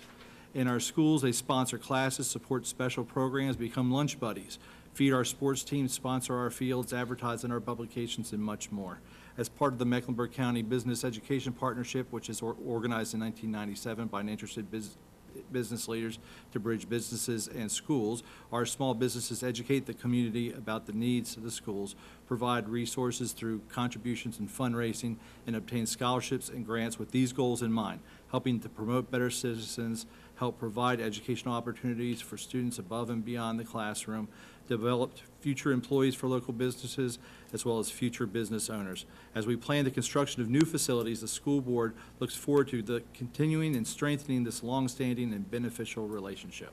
So we just wanted to say thank you, and I know we have some small business owners here on the board, and I want to thank them as well for all that they do for us. And we'll, everybody have a copy of that in board docs and in your email, and we'll bring that up again in the action item next month. Thank you. Thank you, Mr. Ritchie.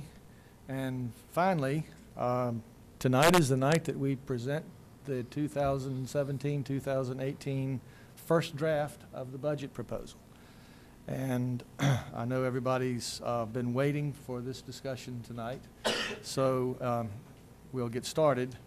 The first thing I want to do as we look at this proposal is to say thank you, because this year is quite different from last year when we were at this point. Last year we were trying to make up for information that we couldn't find. We were trying to put together the very first budget. There were lots of gaps in what we were looking at and trying to reconstitute all that information.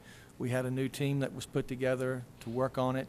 Our goal as we moved into preparing for this budget that we're bringing to you was that it would be fully transparent, it would be fully engaging of all of our schools, of our various directors in our program.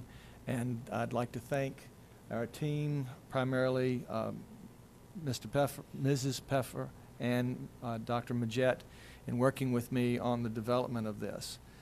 We are very sure that as we look at finishing out this year's budget, we will meet our budget expectations and be in the black at the end of the year. There are some There have been some challenges, some significant challenges this year. The first of which we recognized was the fact that after promising a support from the state level for a 2% increase, which you all worked with me on looking to provide for our staff members, in August we were told after passing that budget that the state revenues for that increase would not be forthcoming because of revenue shortfalls. We made adjustments for that with the money that we had and continued to be in a position to give our teachers that salary increase, and I'm sure that they were very appreciative of that opportunity. You will see as we have more conversation about where we are regionally and statewide that we'll be looking at that same information as we move forward, or looking at that again. We also found as the school year went on that the state's projections that were given to us to build our budget on for average daily attendance, or ADA, the state's projections fell far short. We had anticipated some of that shortness, and so we built a budget on fewer numbers than the state had actually given us, but we even fell short in ADA a little bit. So we had to make some adjustments again to the budget, and we appreciate particularly the schools working with us on that area.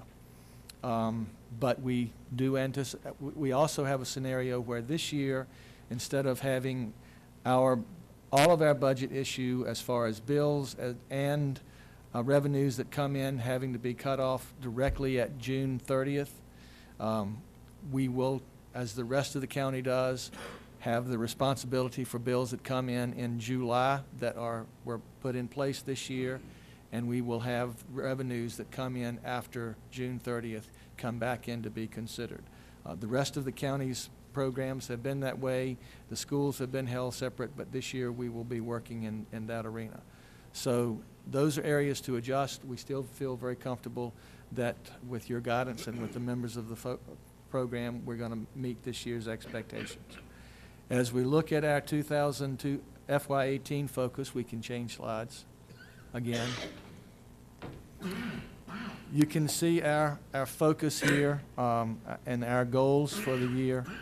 I'd like to highlight the first two that we have up here, in particular, employee morale with more competitive salaries specifically. As you know, we have had a very difficult task finding teachers that we need to teach. And there is a shortage nationwide. There's a shortage in Virginia. I think somebody said that they looked at some data that indicates that our universities are going to be almost 3,000 students short of what the demand is going to be this year for in their schools. And so we have to go outside of Virginia borders, and the main thing particularly that new teachers look for is what's your salary scale and how do you work with that. So employee morale and being able to be competitive for teacher salaries is a high priority. Personnel retention and recruitment is all a part of that. We also have 3 schools that are accredited with reconstitution. We feel like we've come a very long way with that. Both all of our principals at the middle schools and Ms. Height and Ms. Rogers have been working very hard on that. We got a good response as we went back to the Department of Education last Wednesday on where we are, and we're very glad for that, but it's something we have to keep on working on, particularly in light of the fact that accreditation expectations are changing from SOL focus only to so many other areas like teacher and student being in class on time, being to school every day, tardiness, things of that nature. So we've got to work on those issues. We've got some professional development issues related to our new programs of studies with the career programs we've talked about. We've got expectations in CTE. You can see all of the areas that we're working on. But of particular note, I'd like to point out that the Board of Supervisors specifically said they were looking at a comprehensive education plan. Then you'll see all 3 of the items they mentioned: teacher salaries, new secondary facilities, and maintenance of the elementary schools that we have in place, and maintenance of our secondary schools until the the new buildings are in place. Nothing in this budget reflects new buildings, but it does reflect maintenance issues. As you know from our meetings earlier with Mr. Dalton, we have Train working with us on long-term plans and goals. We will soon be getting some of that data in, but maintenance increases are reflected to some degree in what we will be showing you here, and the salary increases will definitely be a part of this. And you will also hear me talking about some of the state government's unfunded mandates that we're having come out of the legislature this year that we're going to have to plan for even if they don't pass. And so that's a big piece that we'll have to work on. The next several slides have to do specifically with revenue. We always talk, and we're in revenue, we'll have average daily membership. You see a definition of our average daily membership. This has been declining. The main area that I would like to point out as we look at this is, as we're looking at next year, if we go to the next slide, you can see the decreases that we've seen from year to year since 2005, 2006. Actually, as the General Assembly has met, the House version of this budget includes a response to the resolutions that you passed about the decrease in state support that we've been getting over the past 10 years. And they looked with us, not just with Mecklenburg, but with other rural schools, at what they're calling a 10-10-10 bill, which states that there would be additional revenues from lotteries that would be available for school divisions less than 10,000, which obviously we qualify for, that have lost at least 10% of their ADM over the past 10 years. We have lost, since 2016, officially 11%, and so we will qualify for this 10-10-10 program. We're one of 39 school divisions that do qualify for this, and if the House version of the bill is passed, we will receive approximately $239,000 in additional revenue next year.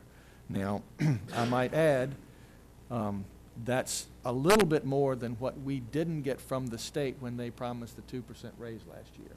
So it's just going to basically come back in and fill those coffers, but we're thankful for every bit that we get. I'd also like to point out, as we're looking at this, that another bill that can have significant impact on us this year is what you've heard called the Tim Tebow bill. The Tim Tebow bill, which we anticipate could very well pass, is going to be opening doors for homeschool students to be able to come in and work with our athletic programs. If and as that passes, I think we need to look at opportunities within our ADM that can generate more revenue. And we'll talk more about this as options come along for you to have input, but I just want to mention it here. With virtual schools, which is another piece of the legislation that has unfunded mandates, with virtual school opportunities, and with the states allowing us to work with homeschool more, we would be able to get 25% of ADM for any student that is currently homeschooled that would work with us for a fourth of a day or one period in secondary school. We can get 50% of ADM for any student that's homeschooled that would want to work with us for 2 classes at the high school or 50% of the day. And anything beyond that, we get full ADM. It's a matter of partnering with the homeschool students in that arena. If the Tim Tebow bill comes in, we're going to be open to partnering anyway by state law. So I think we need to open some doors, and I would be willing to go and have a conversation with parents and students that are homeschooled and say, look, we have facilities, we have resources with which you can work with us. We can get the benefit of those resources through ADM. Let's have a conversation about this and helping build the ADM that we're losing right now. And that's a conversation to be thought about and had before we pass this, but I just bring it to your attention. They could be like a part-time student? Exactly. But they could attend online, right, and that would count They- as well? With the virtual school programs that they're looking at the state level right now, we could work with them through the virtual programs, or in our classes, we could work with them. And there are students that have expressed an interest in coming for a specific class, like if we were to have an AP English class or a dual enrollment class in some career and technical education area. So we could make those available for that amount of time and get the ADM for the students that they participate in. Okay? The next slide actually goes through, and you'll have a chance to study these. I don't want to go into any detail, but you'll see our operating fund sources of revenue as projected: state funds, federal funds, local funds. I would bring it to your attention. I know you already know this, but it's worth stating for the benefit of public knowledge that our composite index is what determines how much of the county costs for standards of quality required education the state would be responsible to pay for, and how much the locality is responsible to pay for. We have in our region a responsibility for the county to pay more than any other school division in the region. So the composite index basically says we have the most ability to pay by those items that the composite index looks at. So that's just an issue that to keep in the back of our mind as we are working with the Board of Supervisors and others in looking at this.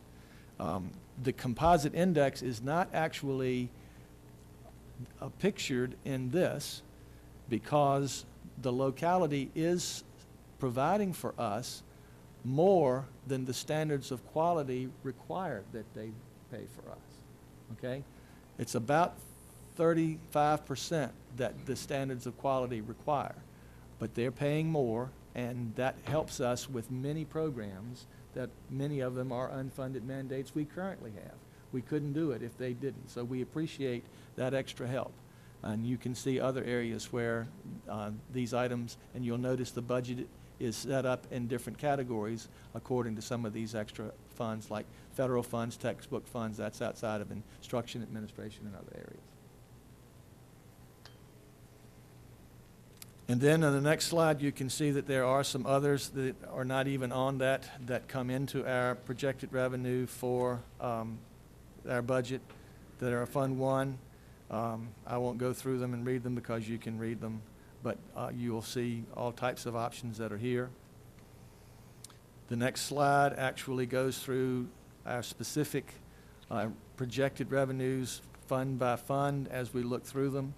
Again, you'll have the opportunity to look at those in the next month as you study them. This is a public entity now, so before we have public input next Monday night, others will be able to see this information as well. But you can certainly call us and ask questions as you're going through this.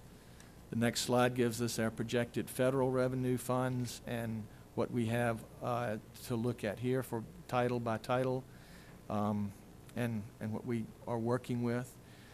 One thing about, I'd just point out to you, the federal programs funding is not tremendous, but they have the federal power behind them, and so they can, if we don't comply with federal expectations, it can be a very bad thing.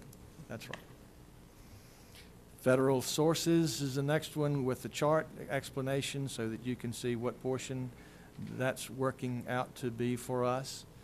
One of the areas that is worth discussing here as we look at our budget, I have requested 3 staff persons to work with our ESL, our growing ESL population that are currently not in this year's budget, because by our interpretation of federal expectations, we will need more support for the students that we have.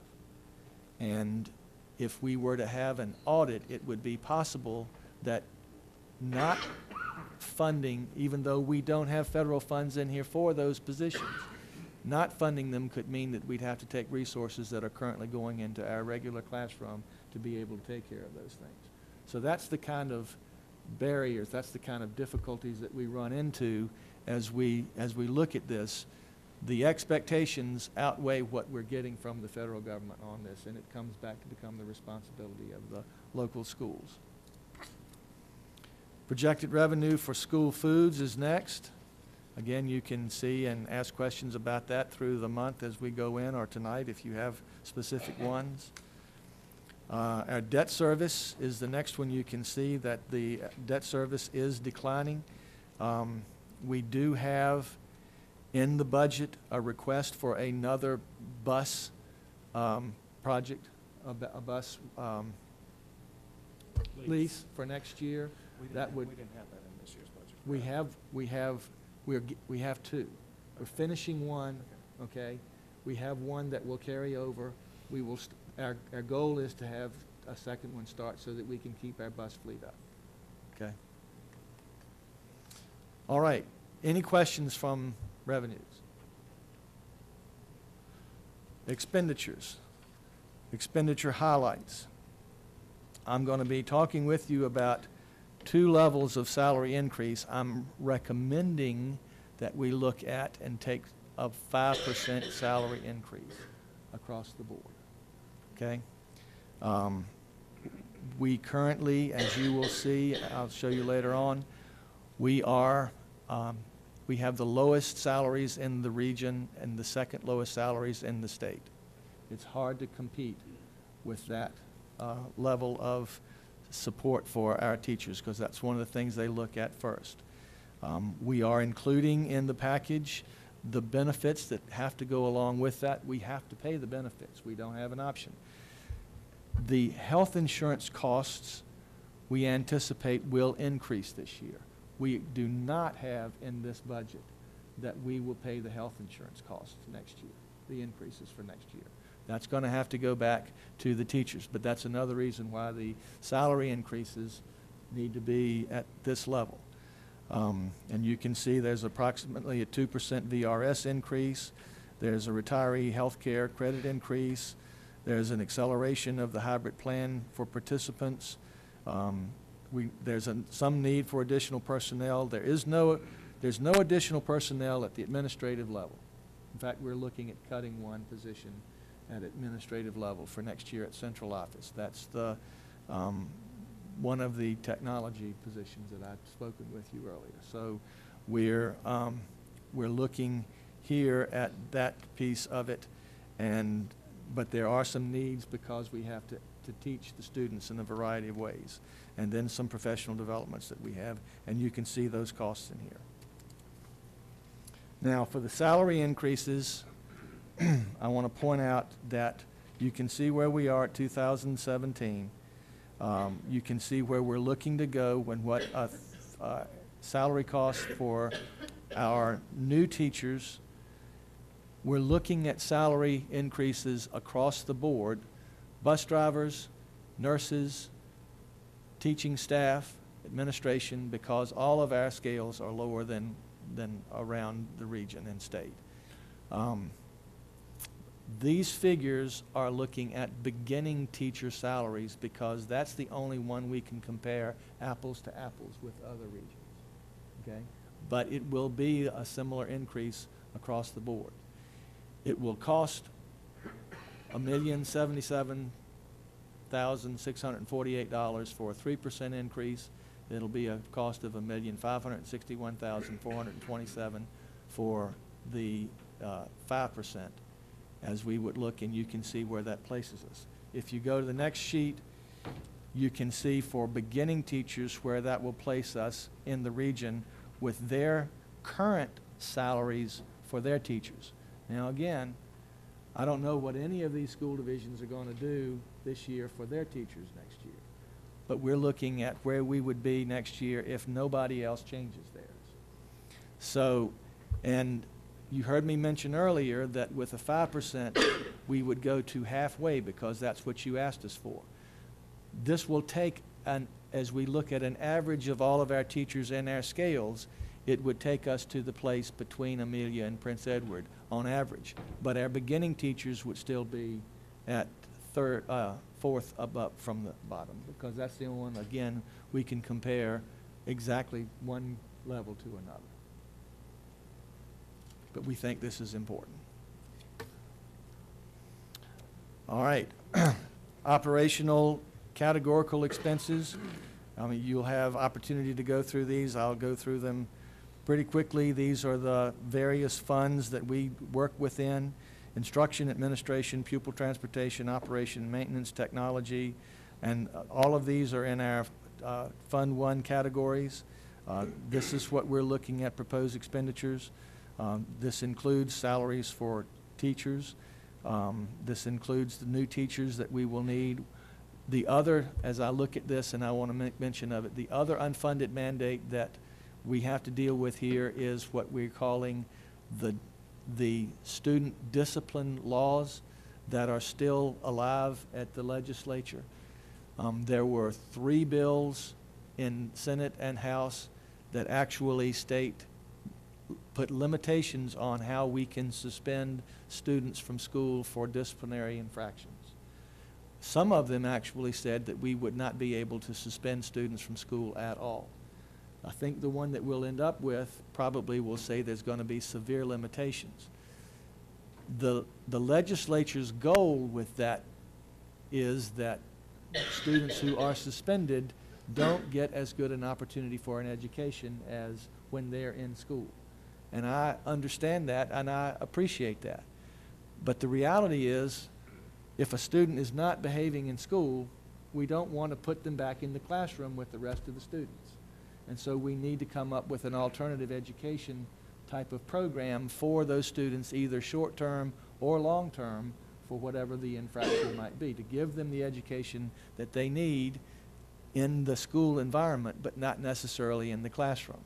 So there are 3 positions in instruction that we have added to be able to expand our current alternative education program should this bill pass as is expected.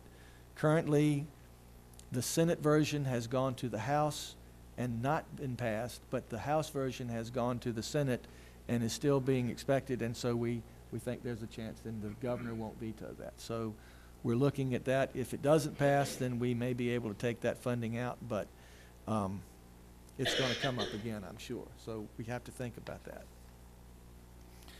Next slide, operational categorical expenditures.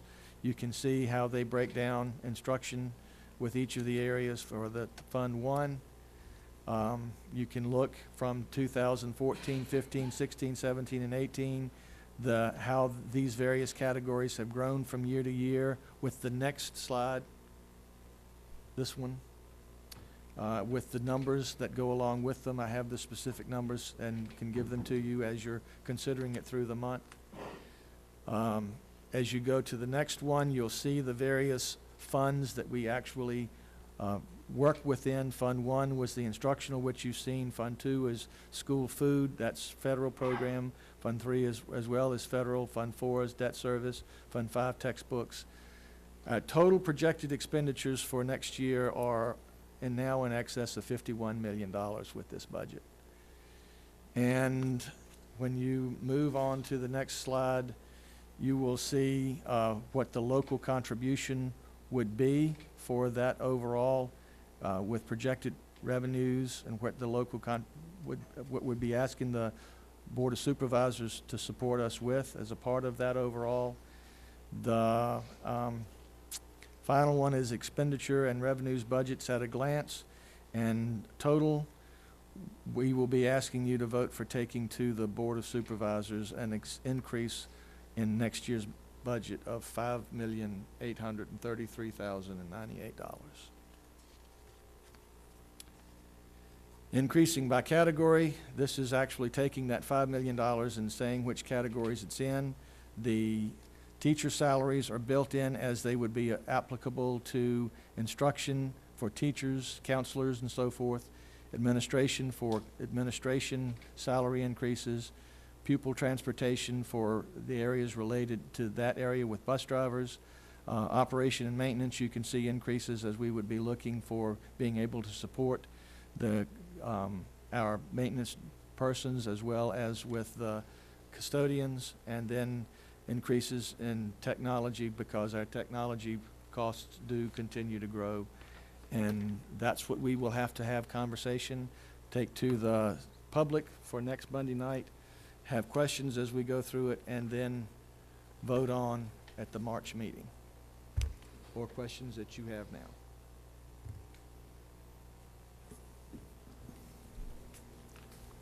Nope. Do you have any comments then? In lieu of the chairman's remarks, I think I'd like to take a 5-minute break. Okay? If we can do that. Do you have any comments beyond what you've already said? No, sir. Okay. I've said enough. All right, let's take a quick 5-minute break.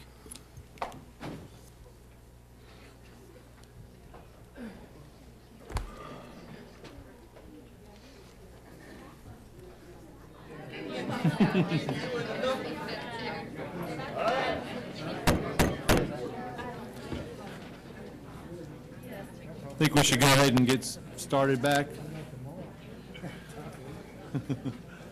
Let's see, we're to our committee reports. Let's see, the Joint Education Committee, do you have anything to report? Capital Improvement Committee? No. When is the next time you meet for Joint Education? When, joint education is in March, I think the 3rd. And Okay. Trip, Thursday. Okay. I got you. Are you going? We'll be going to Louisa County, and we'll be going to Goochland County to look at their schools on Thursday. Okay. Great. How about the Finance Committee report? Oh, I'm sorry. Yes, Mr. Chairman, the Finance Committee met today at 4 o'clock. We reviewed the bills, and we had a few questions. We had them answered, and we will be ready to make a recommendation at that time. Okay, the Gifted and Talented Special Ed Health and Family Committee, I don't think we have anything to report there.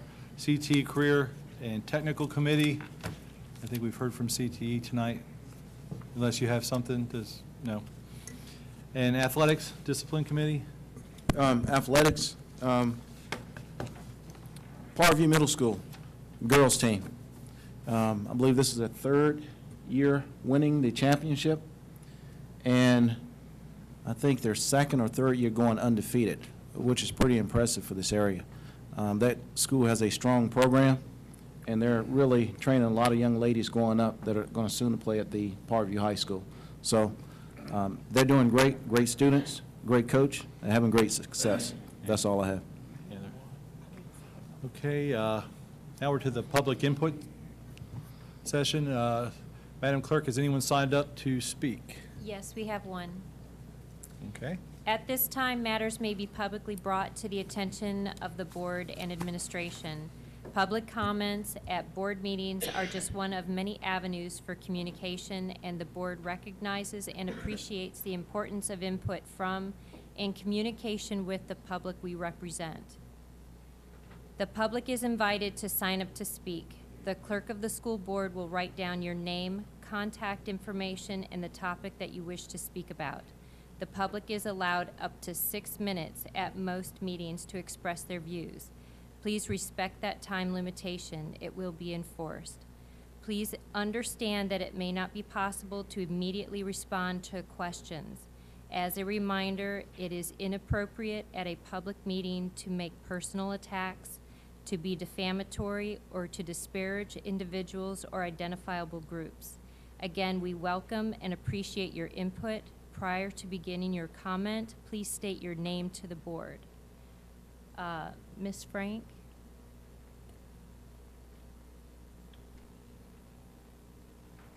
Good evening. My name is Georgia Frank. I am from Bracy, Virginia.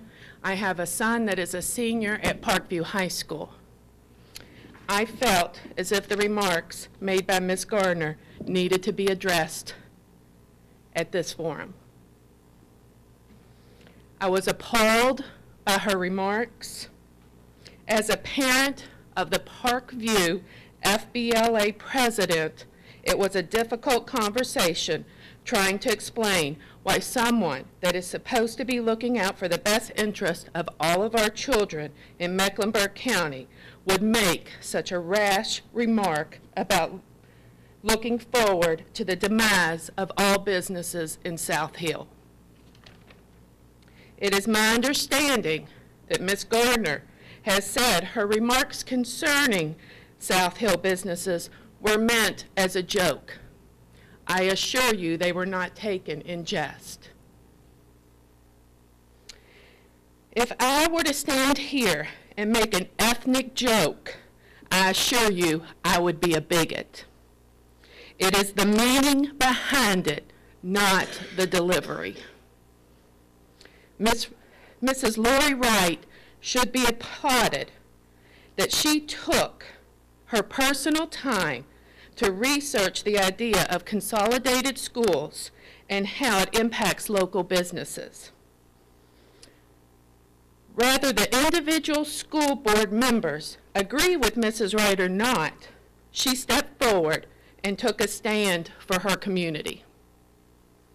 Instead, Ms. Gardner chose to berate her. Tonight, I am asking for a formal apology from Ms. Gardner to Mrs. Wright and the businesses of South Hill. And Mr. Nichols, if she chooses not to give a formal apology, I do think there should be repercussions. Thank you.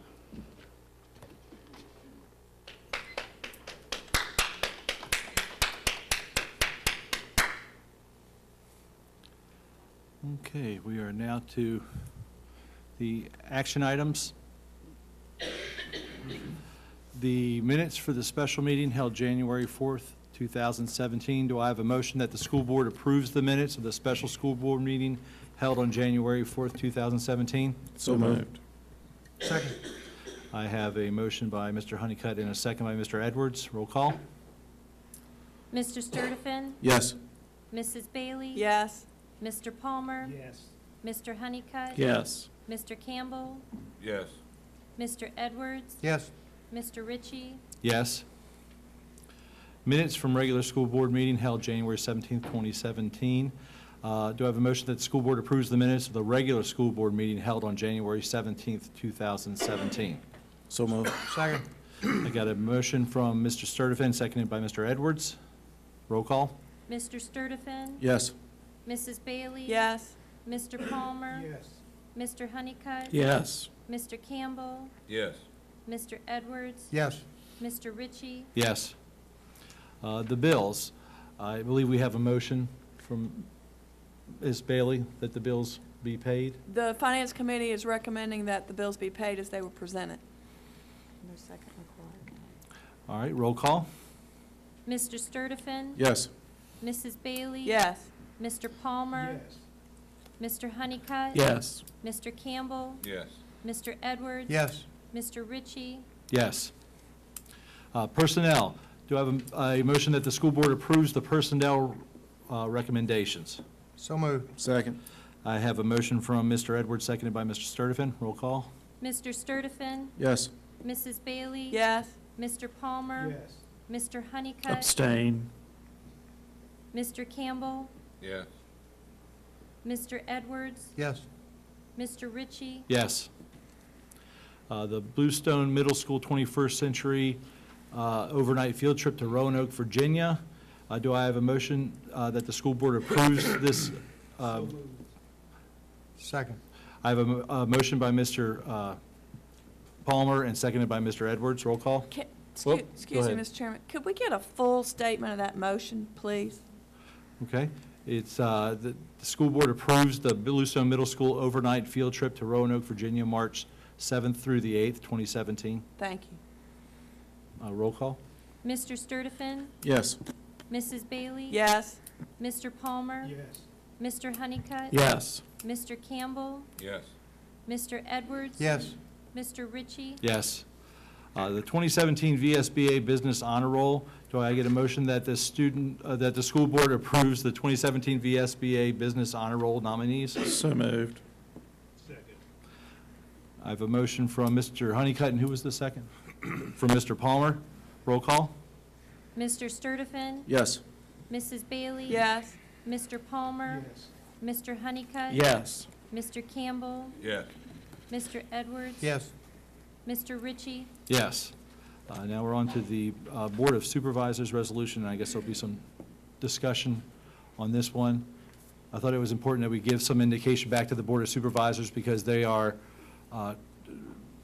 planning on or looking towards spending county money to hire a consultant. So we want to make sure that we're in agreement there, so it's money well spent. So is there any discussion on this topic? What they came back with was the consolidated school, and they were going to look at, I guess, locations anywhere between South Hill and Boyden. Is that what it was? Thank you. We have a motion and a second. Second, then go into discussion. So what's the, Okay. I mean, what is the motion? All right, the motion is the school board accepts the recommendation of the Board of Supervisors to hire an architect to evaluate potential building sites. Second. Who made the The motion? So moved. Okay, so it's moved. Motion is made by Dale Sturtevant and seconded by Glenn Edwards. Any discussion? Yes. Go ahead. Right. Oh, okay. I'm sorry. Yes, I do have some concerns about the Board of Supervisors and their fiduciary duties in moving forward with picking or coinciding with the Joint Education Committee to pick the site of our new school. Just in doing some thinking since the Board of Supervisors met,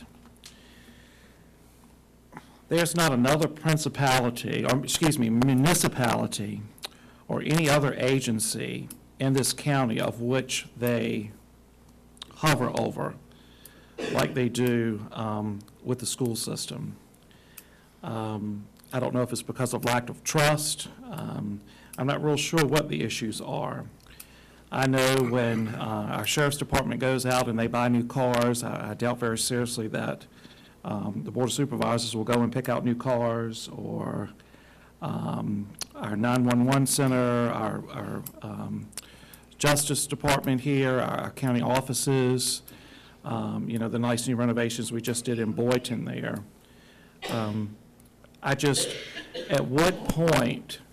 At what point do the Board of Supervisors turn this over to this body, which was elected by the citizens of this county, to do a job of fiduciary duty in governing policy, placement of schools, consolidation of schools? At what point do we say no more? Again, their job is to mandate funding for this project. It was not up to them to consolidate one or two. Their fiduciary duty is to fund or mandate the project. And my question to the Board of Supervisors would be, at what point does the school board step up and take over this process? And that would be my question and biggest concern moving forward. I just have a comment. I was at that meeting. I think Mr. Sturtevant was there, the superintendent. They are using this as a motive, a way to move this forward, basically without argument, because what they've said is, and I think, you know, we have a joint education committee, but you can't have two chairs to operate. Mrs. Lundy basically is taking the lead and trying to help us point in the right direction. What they want to do is not to find one location. They're trying to find to get an engineering firm. I don't think they're going to hire a full-fledged architect to come in, look at different sites in different locations, and give a report back which would be the most economical location. And they're going to also do a study, I understand, on transportation costs and all of these things, so that we can just have, it's for information only. I think at that point it's going to come back to the education committee, and then the design of the school and the final location of the school will come back to this board, from the way I understood it in that meeting. And this resolution was not a vote, it's just a resolution stating how they feel, and basically, I thought it was pretty low-key. You know, they're just trying to let us move forward. And Mr. Edwards, I appreciate them moving forward, but to me, it's a big waste of taxpayer dollars to hire another entity or firm to come in here with site location. My wish would have been, now that the majority of this board voted to consolidate schools, my wish would have been, just me personally in representing, would have been that they would have allocated or funded an architect that this school board could work with, coincide with, and do land acquisition.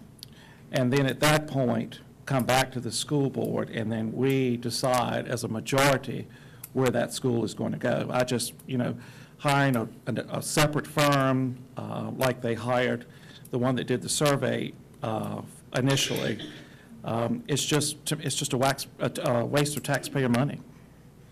Well, the only thing I say, until the school board doesn't have taxing power, and so as long as we don't have any money, that's just where we are. And for what I understand from the Board of Supervisors, whatever the sites that were selected would have to be approved, the selected site would have to be approved by both boards. So they weren't suggesting that they were going to select the site. But they were not willing to narrow it down, which was part of the... And again, that's a confusion on my part, because what I read as my fiduciary duty to this school board, again, elected by the representatives in District 5, this is my fiduciary duty, is to carry out whatever mandates, policy, school buildings, building sites, all of that falls under my obligation to District 5 and to Mecklenburg County Public School and its students. And again, I don't see where any other municipality is controlled in Mecklenburg County. Again, I go back to, we have a wonderful sheriff's department, 911 center, they're great.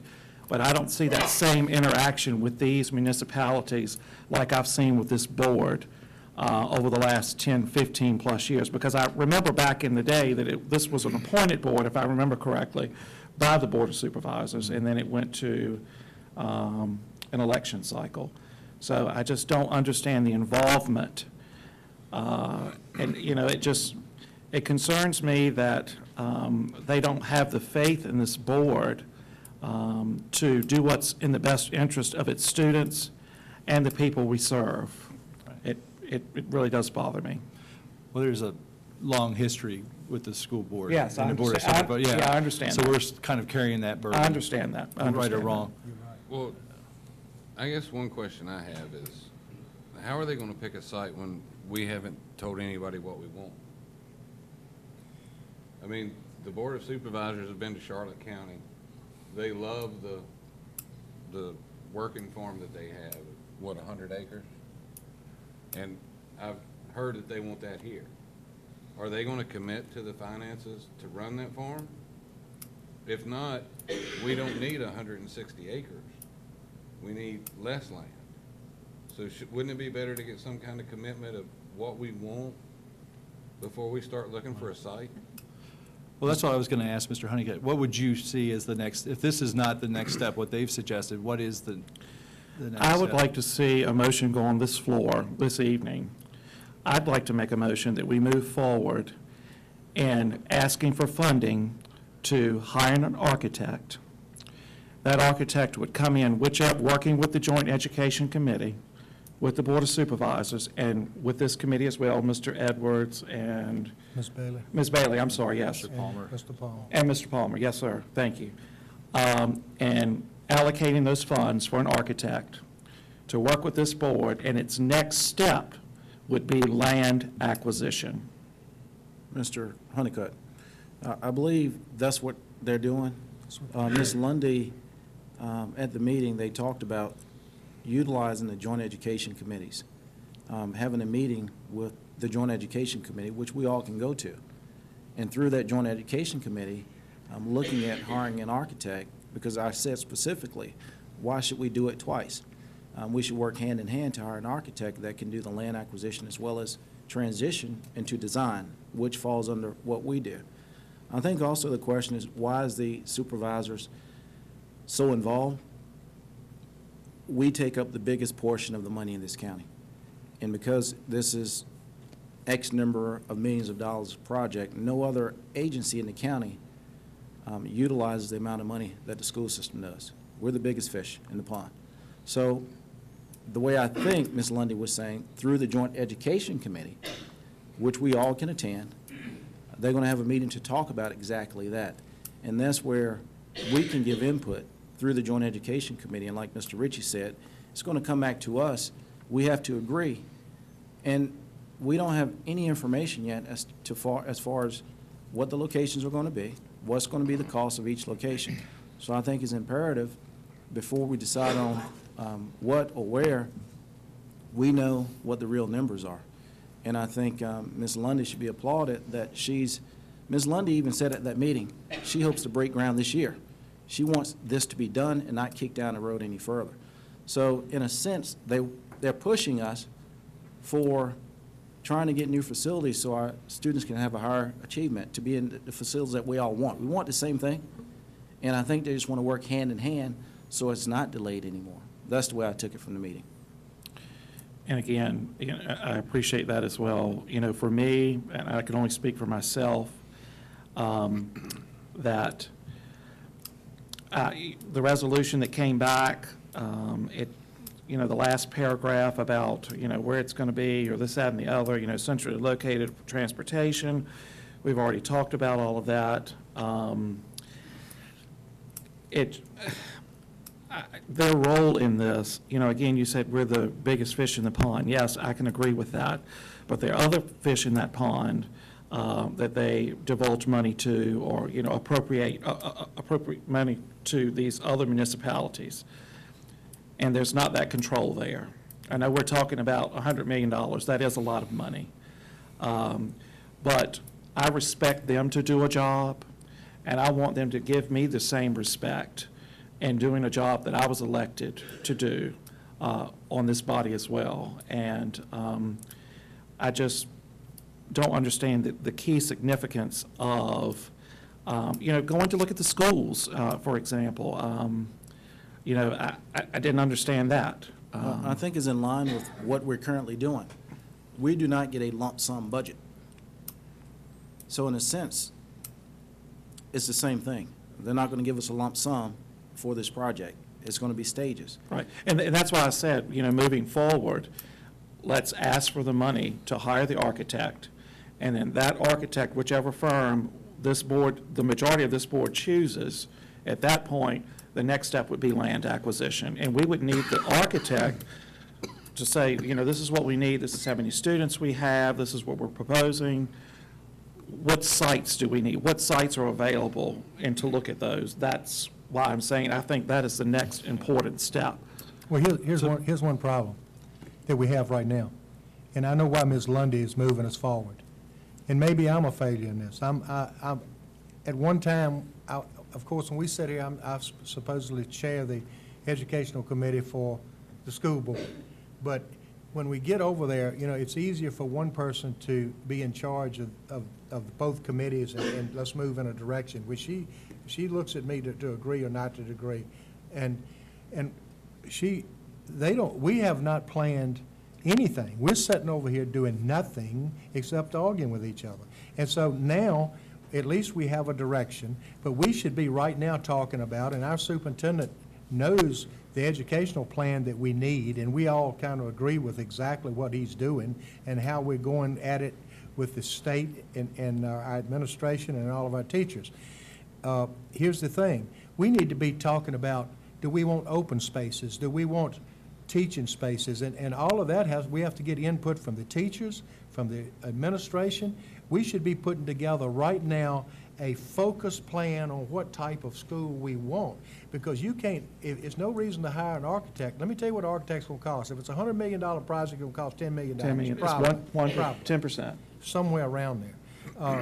But we need to have something that we can tell the architect. Our architect will stand up here every day and eat your money while we sit here and talk about, well, let's have 3 classrooms. No, let's have 2.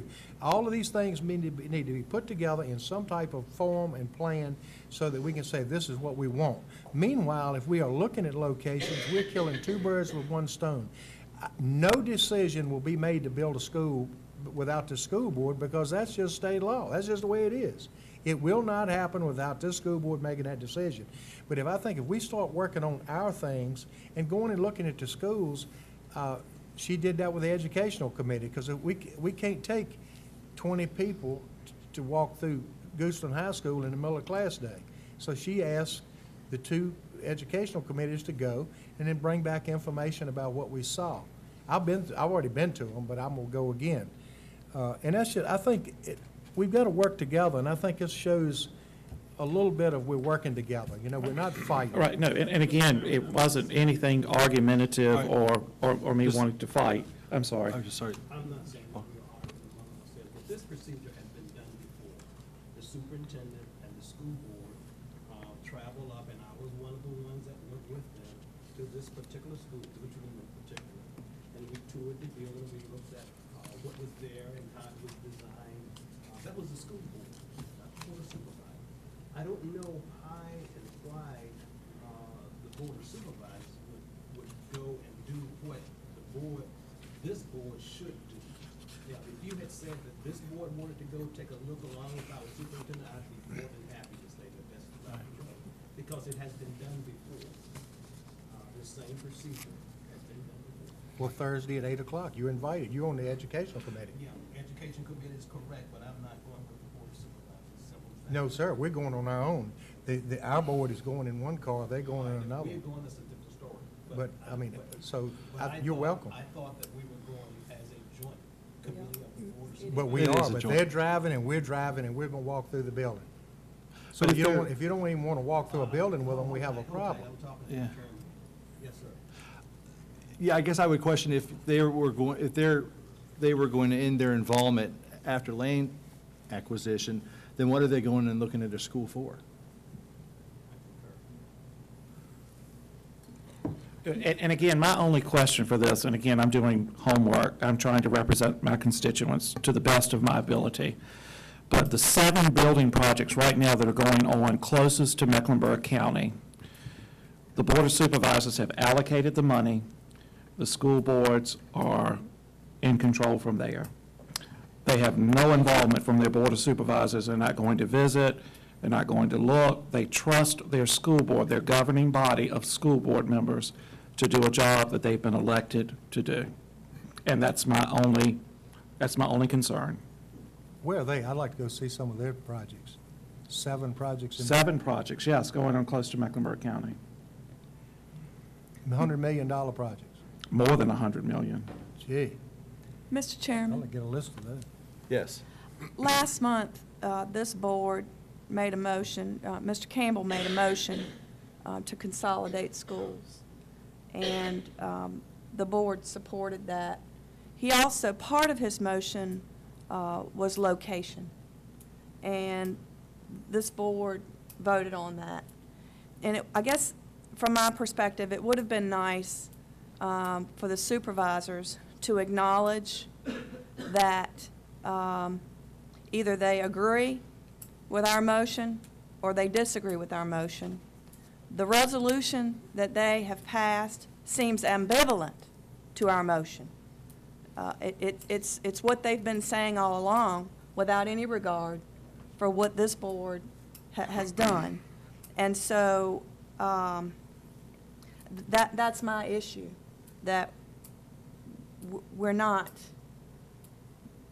being taken into consideration. And they don't think that they have enough information to decide on a location. Well, the problem with that is that the school board has determined that we have decided on a location or an approximate location. And for them to disregard that minimizes our work here. And that's all I have to say. Because it's really not a compromise anymore if you take the location out of it. Because the they gave on the consolidation part in exchange for 5 minutes up 58.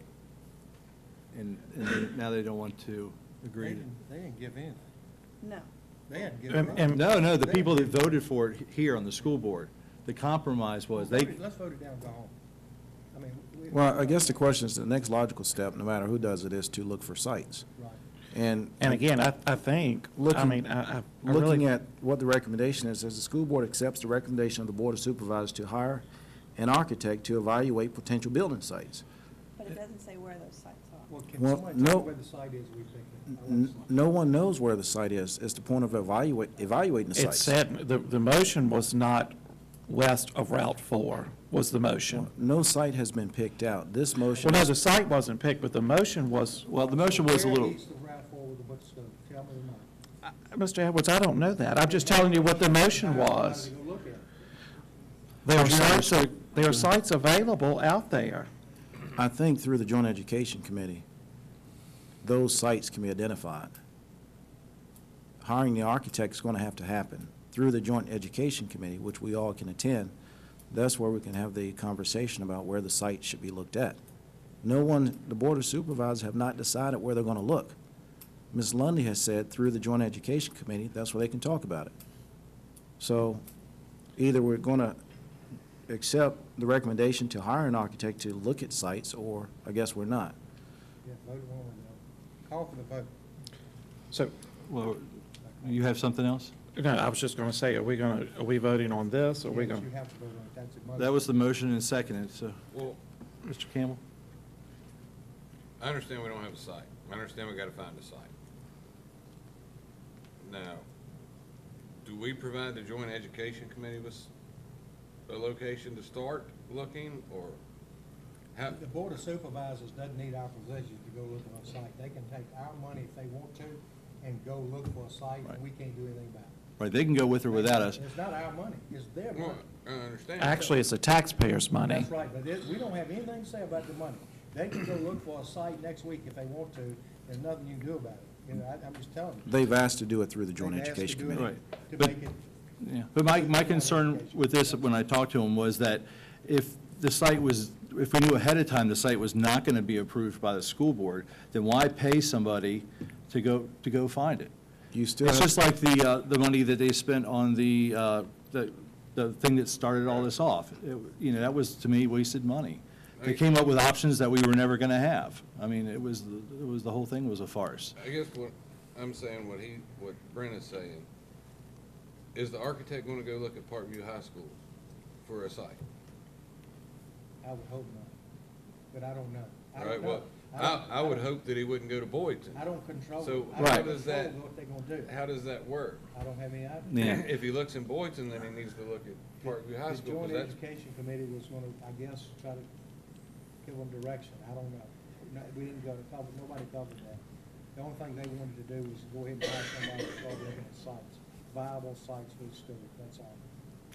So, Mr. Edwards, I guess, now, what, I just want to make sure I understand this clearly, because again, I need to be educated.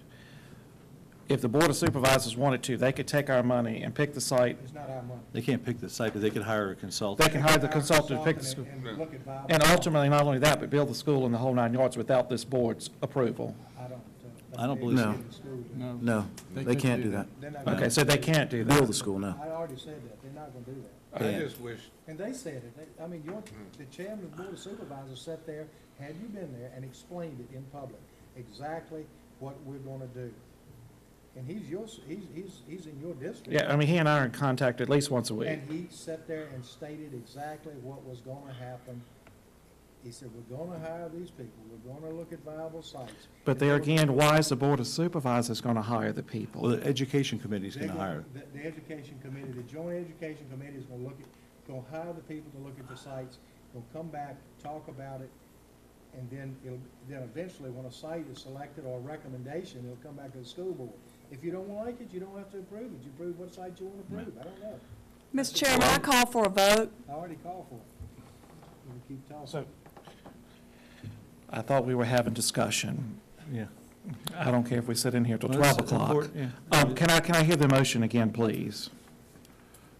Madam Clerk? Can somebody else read the motion again? I That want to be this- clear of what I'm voting on. That the school board accepts the recommendation of the Board of Supervisors to hire an architect to evaluate potential building sites. For clarification, please, one more time. Sure. No, I'm sorry, I have a question, and Mr. Nichols and I guess Dale or Glenn could, Mr. Edwards or Mr. Servant can answer this. They want to hire a separate firm other than the actual architect firm that will work with us to build the schools. They hadn't said that yet. And my recommendation, when we sit down at our next meeting to write an RFP for an architect, my recommendation, and I'm sure, I don't know about Ms. Bailey, would be to, let's go ahead and pick the engineer architectural firm that will design our school to look for the site. That would be my recommendation. Whether I don't know how that'll go through the discussion, but I'm with you on that. I think we should pick somebody that's going to design our school to help look for the site, and then we're in a more of a direction. And that would be done by the Joint Education Committee. Of course, if that recommendation takes, then they'll put out an RFP. You will have architects that will come to the table, make proposals about percentages, money. They'll be interviewed on big projects they've done, then a recommendation, come back to this board and hire one of them. And then we're off and moving. Now we got something. And that would be my recommendation to the Joint Education Committee. But until we get the other three and this three together, then we can make that decision. And that's just my recommendation. Yeah, what I understood is they were talking about a consultant that would not necessarily be an architect, Well- just to find suitable sites, because you don't want to buy, pick a site that you can't build on or that's not available. They said it could be either or, and that's why they pushed for the Joint Education Committee to have that Right. conversation before they did an RFP. I just wish the school board was heading up the Joint Education Committee. Not the whole board, but Right. you. Well, and I will be making that recommendation from this board that we hire the architect engineering firm that would be designing our school. Let's go ahead and do an RFP for that. Let's get the person that's going to design our school to look at the site. Okay, so, And I think that would make more, Okay. I'm Well, with how big you an on- investment is Okay. that? Well, What are we committing just to look ourselves at to? site is not the $10 million, because you're not designing a school yet. All you're doing is look at the sites. And they're going to have to, the RFP, they're going to have to give you a number. Right. So, Okay. I mean, all the people. And I just want to make it clear to for record, for my constituents, that if I support this, then you and Mr. Palmer and Ms. and Bailey. Mrs. Bailey Bailey. will, because I don't see any sense in spending a separate firm for this, a separate firm for that. Whoever we hire will be the firm that will put this school together, pick the site, and we will work with them from start to finish. That will be my recommendation. Okay. Are we ready? All right, roll call. Mr. Sturtevant? Yes. Mrs. Bailey? Yes. Mr. Palmer? Yes. Mr. Honeycutt? Yes. Mr. Campbell? Abstain. Mr. Edwards? Yes. Mr. Ritchie? Yes. What was the vote? 6-1. 6-1. Nobody voted no, did they? And I am sorry to have taken so much time for that. Well, that's important, it's important I'm stuff. sorry. you No, know. it's a We good needed to talk discussion, about it. If we'd have and- rushed it, it may not have passed, I so. mean, I just can't vote for something that took part of my motion. Yeah, no, I understand. For me to- But it'll come back around again. But the sites will come back around again. I'm sure it will. Yeah, it's Right. got to. This is just part of the process. We're not. I'm not Right. saying no, I'm just saying. No, I understand. Okay, now we're to reminders. All right, let me get it going here. Now I got it. Let's see, February 27th, 2018 budget public hearing from 6 to 7. March 13th, teacher workday, no school for students. March 15th, parent-teacher conference, elementary schools, 4 to 6:30. March 16th, parent-teacher conference, middle schools, 4 to 6:30. March 20th, regular school board meeting. Now we have board member remarks. We could start over here with Mr. Sturtevant. Thank you, Mr. Ritchie. We're another step closer. And I'm looking forward to, as the process continues. Thank you. Ms. Bailey, your decision. Thank you, Mr. Chairman. I want to thank Georgia Frank for coming and enduring for public input. And thank you for coming and I hope that we can get resolution to that. The CTE expos last week were a lot of fun, and I got a T-shirt out of the deal, so I'm happy. And I look good in black. And number 3, next Wednesday is March 1st, and March 2nd, of course, is Dr. Seuss's birthday. And we of course it is. And we need, the schools are reaching out to volunteers who would like to come and read a Dr. Seuss book to the classrooms. And of course, you know, I'm excited about that because I think it's so important to read to your child at home. And you could volunteer to do that activity at your elementary school to celebrate Read Across America. Thank you. Mr. Edwards? I know what a hard job it was for the finance department and Ms. Majette and our superintendent to put this budget together. And I know how many times they've cried looking at it because, I mean, we've gone on budgets before and asked for $200,000 or $300,000 and cringed all the time waiting for it to come back. And we're asking for over $5 million and it's tough. But I really feel like our rapport with the Board of Supervisors has really changed over the past year, and I think that they really want to help the teachers and they want to help all the employees in this county. They've stated that numerous times, so I just hope we can work with them not only on the buildings but on getting our pay scales up and just making education as a whole in this county something to really be proud of, which we are proud of, but it sure is nice when you get paid to be proud, isn't it? Mr. Palmer? Yes, I would like to say how proud I am to see the number of teachers that were here tonight that are still here from years past. I could, Mr. Eckers, I saw him as one of my old teachers. I'm looking back there at Brian, and there are a lot of counties that people are leaving, and we are still holding on to our peoples, and for that reason, I am so very proud. Thank you. Mr. Campbell? Just one thing, the Parkview High School Band's having a fundraiser. They're selling mattresses on March the 11th. If y'all get a chance, come out and whatever they sell, they get a portion of it back towards the band, which helps them do all the things that they do. So help support the kids and come out. Mr. Honeycutt? Oh, yes. Again, I want to say a special thanks to everybody for being here this evening and our CTE program. That was fantastic. I got a T-shirt too. Johnny Cash tonight in all black. And also, I want to also thank Mrs. Frank for coming. Like you, Mrs. Frank, I was appalled at the comment by my fellow board member.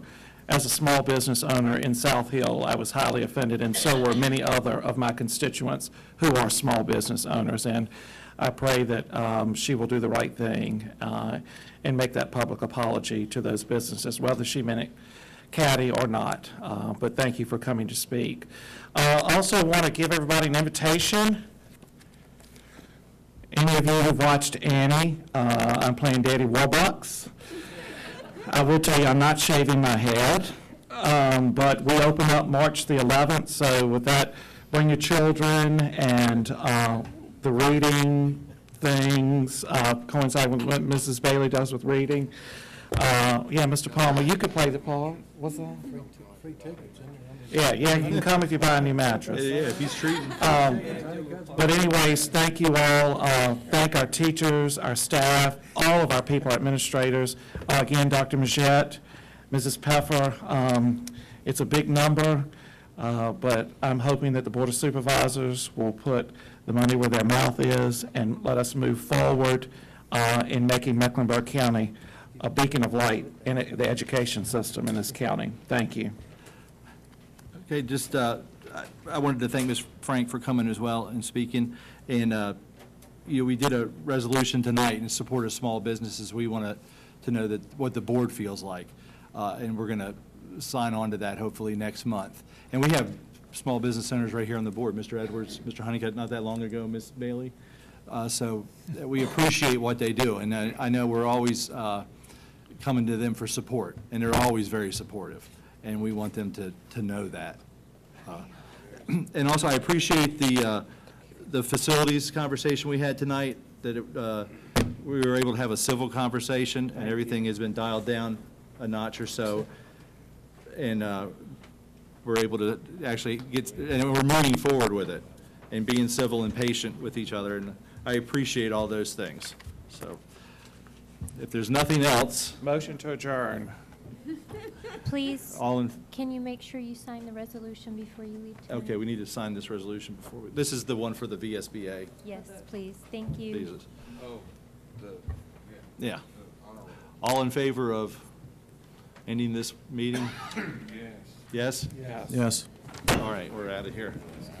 Mr. Edwards. If you were, I don't want to put you on the spot.